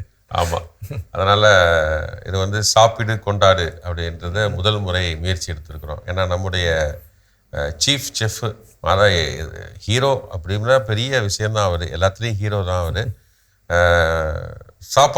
சாப்பாடு செய்வதிலையும் உபசரிப்பதிலையும் சிறந்தவர், அதை தயாரித்து கொடுப்பதிலையும் சிறந்தவர் நம்முடைய அருட்தந்தை டேவிட் அவர்கள். அதனால் அவர்களுடைய நிறையா ரொம்ப நாள் அவரை வச்சு ஒரு நிகழ்ச்சி பண்ணணும் இந்த சாப்பாடு அப்படிங்கிறது ரொம்ப நாளாக யோசிச்சுக்கிட்டு இருந்தது. ஸோ அதனால் இந்த வருஷம் அதில் தலையாய சிறப்பான ஒரு உணவு தயாரிக்கிறாருன்னா அது பிரியாணி. நம்ம எல்லாமே நல்லா டேஸ்ட் பண்ணியிருக்கிறோம், நம்ம பசங்க எல்லாம் என்ஜாய் பண்ணுவாங்க. ஸோ அவருடைய அந்த ரெசிபி அவரே கண்டுபிடிச்சது, அவரே எல்லாமே உருவாக்கியது, அதை மக்களுக்கு கற்றுக் கொடுக்கணும் அப்படிங்கிற ஒரு விருப்பம் அவர்கிட்ட இருந்துச்சு. ஸோ அப்போ அந்த சீக்ரெட் வந்து ரிவீல் ஆக போகுது. ஆமாம், அதை வந்து இன்னைக்கு மக்கள்கிட்ட கொண்டு போய் சேர்க்கணும். மக்களும் நிறைய பேர் பிரியாணி செய்ய தெரியாதவங்க இருக்கிறாங்க. சில பிள்ளைங்கள்லாம் இது பிரியாணியே இல்லை, தக்காளி சாதம் அப்படின்னு சொல்லி சொல்லுவாங்க. ஸோ இன்னைக்கு ஃபாதர்கிட்ட இருந்து கற்றுக்கிட்டு வீட்டில் செஞ்சு பார்த்து இன்னைக்கோ இல்லை விரைவிலோ குடும்பத்தில் ஒரு பிரியாணி சாப்பிட வைக்கணும். அதை வந்து சும்மா வெறும் குக்கிங்காக கொண்டு போகாமல் ஒரு கலந்துரையாடலோட கொண்டு போகலாம் அப்படின்னு ஒரு முயற்சி எடுத்திருக்கிறோம். ஸோ அதான் அந்த நிகழ்ச்சி சாப்பிடு கொண்டாடு அப்படிங்கிறது. 2வது வந்து உயிர்ப்பை கொண்டாடுவோம். அது ஒரு கேம் ஷோவா பண்ணிட்டு இருக்கிறது. கடந்த 2023 இருந்து, ஆமா 23 ஸ்டார்ட் பண்ணிட்டோம். கடந்த ஆண்டுல இருந்து என்ன பண்ணிருக்கோம் 23 அதுக்கு முன்னாடியே ஒரு தடவை ஜான் பாலை வச்சு ஒரு தடவை ஃபேமிலிஸ் வச்சு பண்ணியிருக்கிறோம் முன்னாடி. அதுக்கப்புறம் கொஞ்சம் இடையில ஒரு கேப்பு, திருப்பி நம்ம ஆரம்பிச்சு நம்ம ஸ்டாஃப் வச்சு பண்ணிட்டு இருந்தோம். அப்புறம் போன வருஷத்துலேருந்து இதை ஒரு ஈஸ்டர் நாளே நம்ம எப்படி முடிவெடுத்தோம் அப்படின்னா ஒரு இசை ஒரு வடிவத்தில் கொண்டு வந்துடலாம் அப்படின்னு சொல்லி தான் அருட்தந்தையர்களா, அருட் சகோதரிகளா, பொதுநிலையினரா யாரு வின் பண்றாங்க அப்படிங்கிற ஒரு ஆர்வத்தை தூண்டுற மாதிரி ஒரு நிகழ்ச்சி வடிவம் செய்து கொடுத்துருக்குறோம். ஸோ இந்த வருஷம் பார்த்தீங்கன்னா வேலூர் மறை மாவட்டத்திலேருந்து 2 அருட்தந்தையர்கள், மாதவரம் புனித அன்னாள் சபையிலேருந்து 2 அருட் சகோதரிகள், அப்புறம் நம்முடைய அன்பு செரீனும், அப்புறம் ரொசாரியோ நம்முடைய என்சம்பிள் கொயர் டீம்ல இருந்து இருக்கிறாங்க. ஸோ அவங்களையும் கூப்பிட்டுருந்தோம். ஸோ ரொம்ப சிறப்பாகவே அந்த நிகழ்ச்சி வந்திருக்கு. அது மட்டும் இல்லாமல் லைட்டிங்ஸ் எல்லாமே இன்னும் கொஞ்சம் சிறப்பாக அதில் ஒர்க் பண்ணியிருக்கிறோம் இந்த தடவை. நிச்சயமா ஒரு புதிய கலர் இருக்கும் அப்படின்னு நான் பார்க்குறேன். நிகழ்ச்சியிலையும் ஒரு புதிய கலர் இருக்கும், அந்த ப்ரெசன்டேஷன்லேயும் ஒரு புதிய கலர் இருக்கும் அப்படின்னு பார்க்குறேன். அதுவும் ரொம்ப இன்ட்ரெஸ்டிங்காக ஜாலியாக இந்த 2 நிகழ்ச்சிகளுக்கான அந்த ப்ரொமோஷனல் வீடியோஸ் அதை பார்க்கும்போதே அன்பர்கள் எப்பண்டா வரும் அப்படின்னு சொல்லி கூட அவளாக காத்துக்கிட்டு இருப்பாங்க. ஸோ இன்று மதியம் சாப்பிடு கொண்டாடி இருக்குது, இன்று இரவு உயிர்ப்பை கொண்டாடுவோம் நிகழ்ச்சி உங்களுக்காக காத்து. கொண்டாட்டமான நிகழ்ச்சி 2 கண்டிப்பாக ஃபாதர். அதனால கொண்டாட காத்திருங்கள். நம்மளும் தொடர்ந்து பேசுவோம் ஃபாதர் நிகழ்ச்சிகள் குறித்து. இப்போ இன்னைக்கான நாளில் யார் யார் தங்களுடைய திருமண நாள் பிறந்த நாள்லாம் கொண்டாடுறாங்க அப்படிங்கிறத பார்த்துட்டு வரலாம் ஃபாதர்.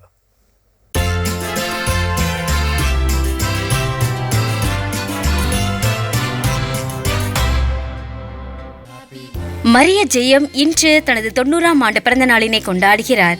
இவரை வாழ்த்துபவர்கள் மகன் ஜான் பால், மருமகள் நிர்மலா, பேரன் நியூமன் ரொசாரியோ, பேத்தி ஷாரோன், மகள் அன்சீனா, குடும்பத்தினர், உறவினர்கள் மற்றும் நண்பர்கள்.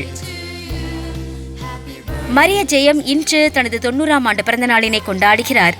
இவரை வாழ்த்துபவர்கள் அருள் தந்தை ஜான் திரவியம், அருட்சகோதரி சகாய ராணி, விஜய பவுல் குடும்பத்தினர், ஜோசப் அமல்ராஜ் குடும்பத்தினர், சிறிய புஷ்பம் குடும்பத்தினர், அருள் சேவியர் குடும்பத்தினர், லீமா ரோஸ் குடும்பத்தினர், லில்லி தெரேஸ் குடும்பத்தினர், அருள் ஆனந்த் குடும்பத்தினர், ஜான் பால் குடும்பத்தினர், பேரப்பிள்ளைகள், கொள்ளு பேரப்பிள்ளைகள், குடும்பத்தினர், உறவினர்கள் மற்றும் நண்பர்கள். ஆல்ஸ்டன் டேரியோ இன்று தனது 3ஆம் ஆண்டு பிறந்த நாளினை கொண்டாடுகிறார். இவரை வாழ்த்துபவர்கள் அப்பா அலெக்ஸ் லால்சீன், அம்மா சோனிஜா, மாமா ஜான் பென்னட், மாமி ஷீனா, தாத்தாக்கள் பாட்டிகள், அண்ணன் ஆல்ஸ்டன் டேனி, தம்பி டென்சில், மாமன் மகள் பெலின்ஷியா, மாமன் மகன் பெஸ்லின் சாவியோ, குடும்பத்தினர், உறவினர்கள் மற்றும் நண்பர்கள். ஜோஸ்பின் இன்று தனது 75ஆம் ஆண்டு பிறந்த நாளினை கொண்டாடுகிறார். இவரை வாழ்த்துபவர்கள் ஜோசப், மெல்வின், மைக்கேல், குடும்பத்தினர், உறவினர்கள் மற்றும் நண்பர்கள். ரொம்ப மகிழ்ச்சி. இன்னைக்கு விழா கொண்டாடினது யார் அப்படின்லாம் பார்த்தாச்சு. ஸோ உங்களுக்கான இறையாசிரும் காத்துட்டு இருக்குது. இந்த இறையாசிற்கு முன்னாடி இன்னைக்கு நம்ம பேசிட்டு இருக்கக்கூடிய கடவுள் வணக்கம் நிகழ்ச்சியில் சிறப்பு நிகழ்ச்சிகள் குறித்து நிறையா இன்னைக்கு பேசிட்டு இருக்கிறோம். குறிப்பாக ஈஸ்டர் தின சிறப்பு நிகழ்ச்சி, இன்னைக்கு ஒளிபரப்பாக இருக்கக்கூடிய நிகழ்ச்சிகளை குறித்து. அதில் நம்முடைய மாதா தொலைக்காட்சி தளத்தில் நாம் இங்கே தயாரித்து வழங்கிய சாந்தோம் கலைத்தொடர்பு நிலையம் வழங்கிய 2 நிகழ்ச்சிகள் பற்றி நம்ம பேசிட்டோம்.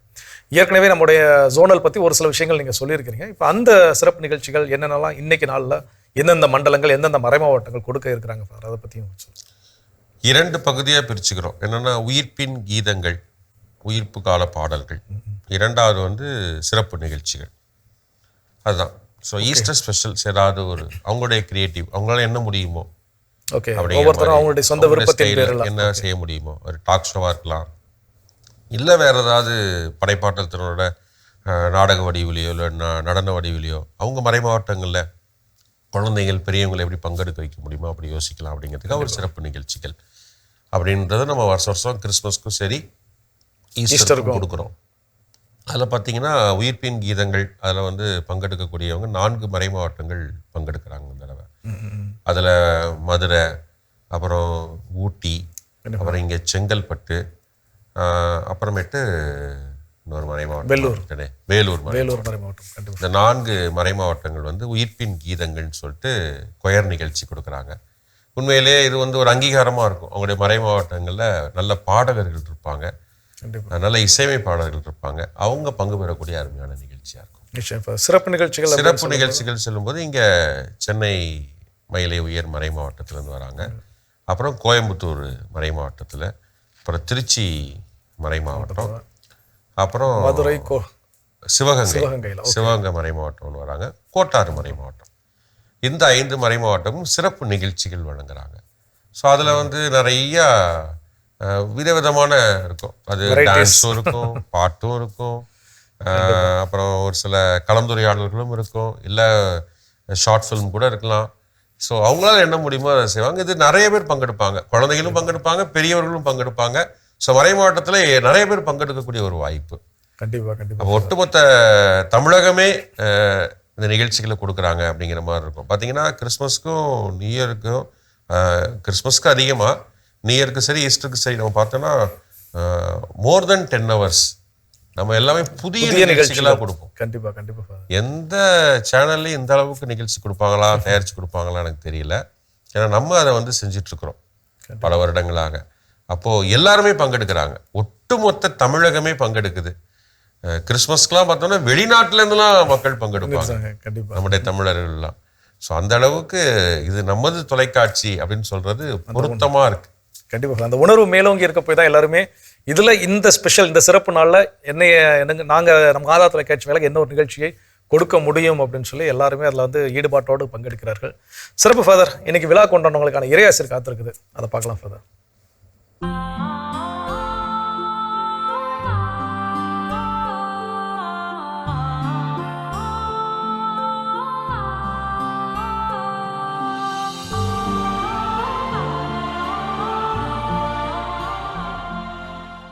அன்பார்ந்த மாதா தொலைக்காட்சி அன்பர்களே, இன்றைய இறை வார்த்தை எசாயா 46:4.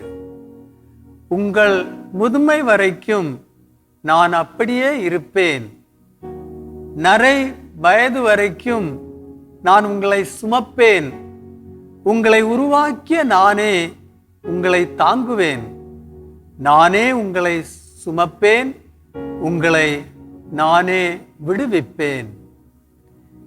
இன்று அன்போடு இருக்கிறவர் நாளை பகைவராக மாறிவிடுகிறார். ஆனால் கடவுளின் அன்பு தொடக்கம் முதல் இறுதி வரை என்றும் மாறாத அன்பு. நம்மை உருவாக்கியவர் கடவுள். திருப்பாடல் 139 கடவுள் எவ்வாறு நம்மை தாயின் வயிற்றில் உருவாக்கினார் என்பதை விவரிக்கிறது.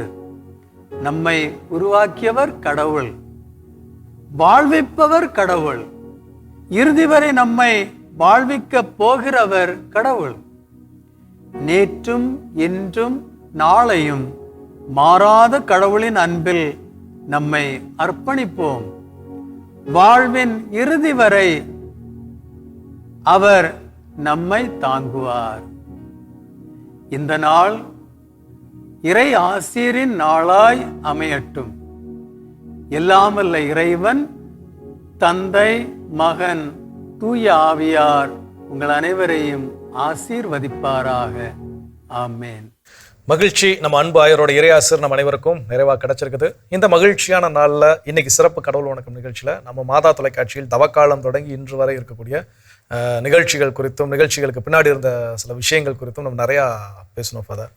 இந்த ஃப்யூச்சர் ஈஸ்டர்லாம் முடிஞ்சிருச்சு, ஆனால் மாதா தொலைக்காட்சிக்கு வந்த நாளில் இருந்தே அப்பாடா ஈஸ்டர் முடிஞ்சிருச்சு அப்படிலாம் என்றைக்குமே ஓய்வு எடுக்க முடியல. அடுத்த சிறப்பு நிகழ்ச்சிகள் இல்லை அடுத்த நிகழ்ச்சிகள் அப்படின்னு சொல்லி ஓடிக்கிட்டே தான் இருக்கிற மாதிரி இருக்குது.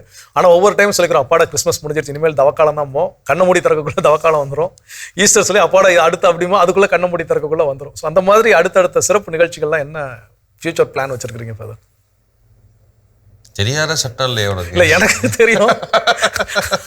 அது வந்து உங்களுடைய திருவாய் மலர்ந்து நீங்கள் சொன்னீங்க. ஏன்னா ஏப்ரல்கார வேலையை ஆல்ரெடி யோசிக்க ஆரம்பிச்சு வேலை போயிட்டு இருக்குது. அடுத்து மே மாதத்துக்குரிய வேலைகளும் இருக்குது. மே மாத வேலைகள் ஆரம்பித்து போயிட்டு இருக்குது, எல்லாம் போயிட்டு இருக்குது. அது ஒரு பக்கம் இருக்கட்டும்.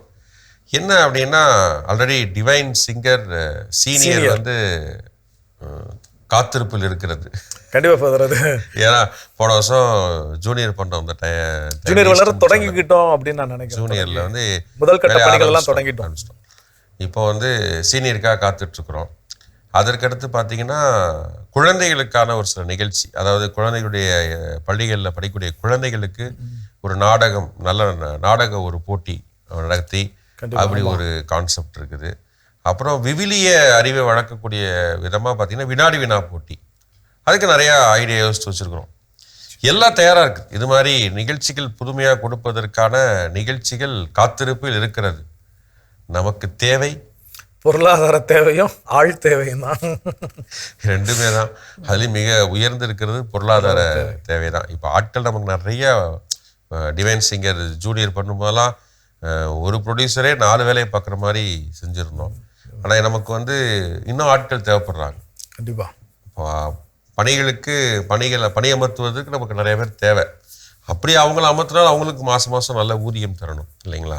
அப்போ பொருளாதாரம் அப்படிங்கிறது மக்கள் எல்லாருமே நல்லாவே சப்போர்ட் பண்ணுறாங்க, இல்லைன்னு சொல்ல முடியாது. இந்த 13 ஆண்டுகள் இந்த அளவுக்கு மாதா தொலைக்காட்சி வளர்ந்துருக்குன்னா அது கடவுளுடைய திருவுளம், மக்களுடைய தாராள உள்ளம். கண்டிப்பாக. ஏன்னா எந்த ஒரு அதாவது மாதா டிவினா ஏதாவது செய்யணும் அப்படிங்கிற ஒரு ஆர்வம் அதிகமாக வளர்ந்துருக்கு, மக்கள்கிட்ட கொடுத்துட்ருக்குறாங்க. அருட்தந்தையர்களும் ஆயர்களும் அதற்கான ஒத்துழைப்பை கொடுத்துக்கிட்டு இருக்கிறாங்க, ஊக்கப்படுத்திக்கிட்டு இருக்கிறாங்க, அதுலேயும் மாற்றுக்கருத்து இல்லை. ஆனால் நிகழ்ச்சிகள் இன்னும் அதிக அடுத்த நிலைக்கு கொண்டு செல்லணும் அப்படின்னு நம்ம முயற்சி எடுத்தோம் அப்படின்னா இப்போ இருக்கிறது பத்தாது. அதாவது பார்த்தீங்க அப்படின்னா நன்கொடையாளர்கள் நிறைய பேர் நமக்கு தேவைப்படுறாங்க இன்னும், அதுதான் மிக முக்கியம். நம்ம ஜெபத்தின் வழியாக அதிகமாக தம்முடைய மாதா தொலைக்காட்சியை தாங்கி பிடிக்கிறார்கள் அன்பர்கள், மாற்று கருத்து இல்லை.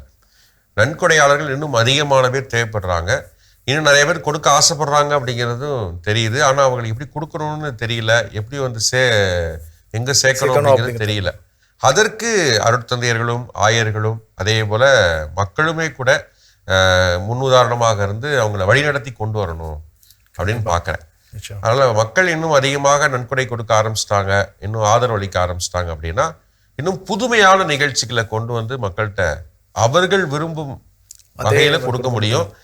இன்றைய ஜென்சி சொல்றோம் இல்லையா, அந்த குழந்தைகளுக்கு ஏற்ற வடிவத்திலையும் நம்மளால கொடுக்க முடியும். கண்டிப்பா நிச்சயமா.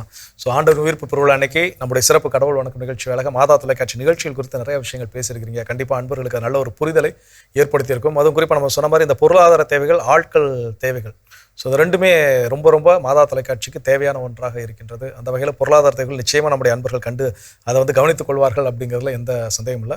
அதனால ஆட்கள் தேவை அப்படின்னு சொல்கிறப்போ மாதா தொலைக்காட்சிக்கு விரும்பக்கூடிய விஸ்காம், குறிப்பாக அந்த விஷுவல் கம்யூனிகேஷன்ஸ் முடித்தவங்க, இந்த மாதிரியான துறையோடு தொடர்புடையவர்கள் இருந்தாங்க, மீடியா ஸ்டடீஸ்லாம் முடிச்சிருந்தாங்கன்னா இன்னும் நமக்கு பணி அமர்த்துவதற்கும் நம்முடைய பணிகளை புரிந்து கொண்டு செயல்படுவதற்கும் ரொம்ப எளிதாக இருக்கும். ஆனால் நிறைய பேர் விருப்பப்படுறாங்க, ஆனால் அவங்க இருக்கக்கூடிய துறைகள் எல்லாம் பார்த்தீங்கன்னா நம்முடைய மாதா தொலைக்காட்சிக்கு சம்மந்தம் இல்லாத துறைகள்ல இருந்து தான் நிறைய ரெஸ்யூம்ஸ் எல்லாம் விண்ணப்பங்கள்லாம் வந்துகிட்டே இருக்குது.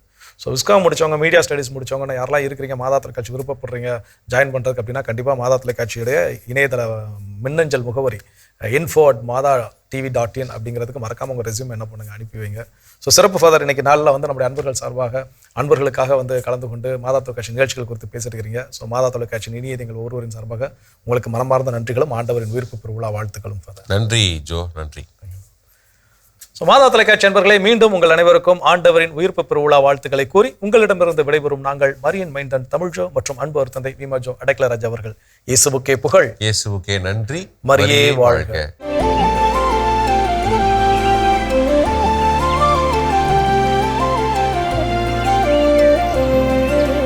நீ ஆர்ட்ஸ் தானடா படிச்ச, எப்படி ஐடில வேலை பார்க்குற?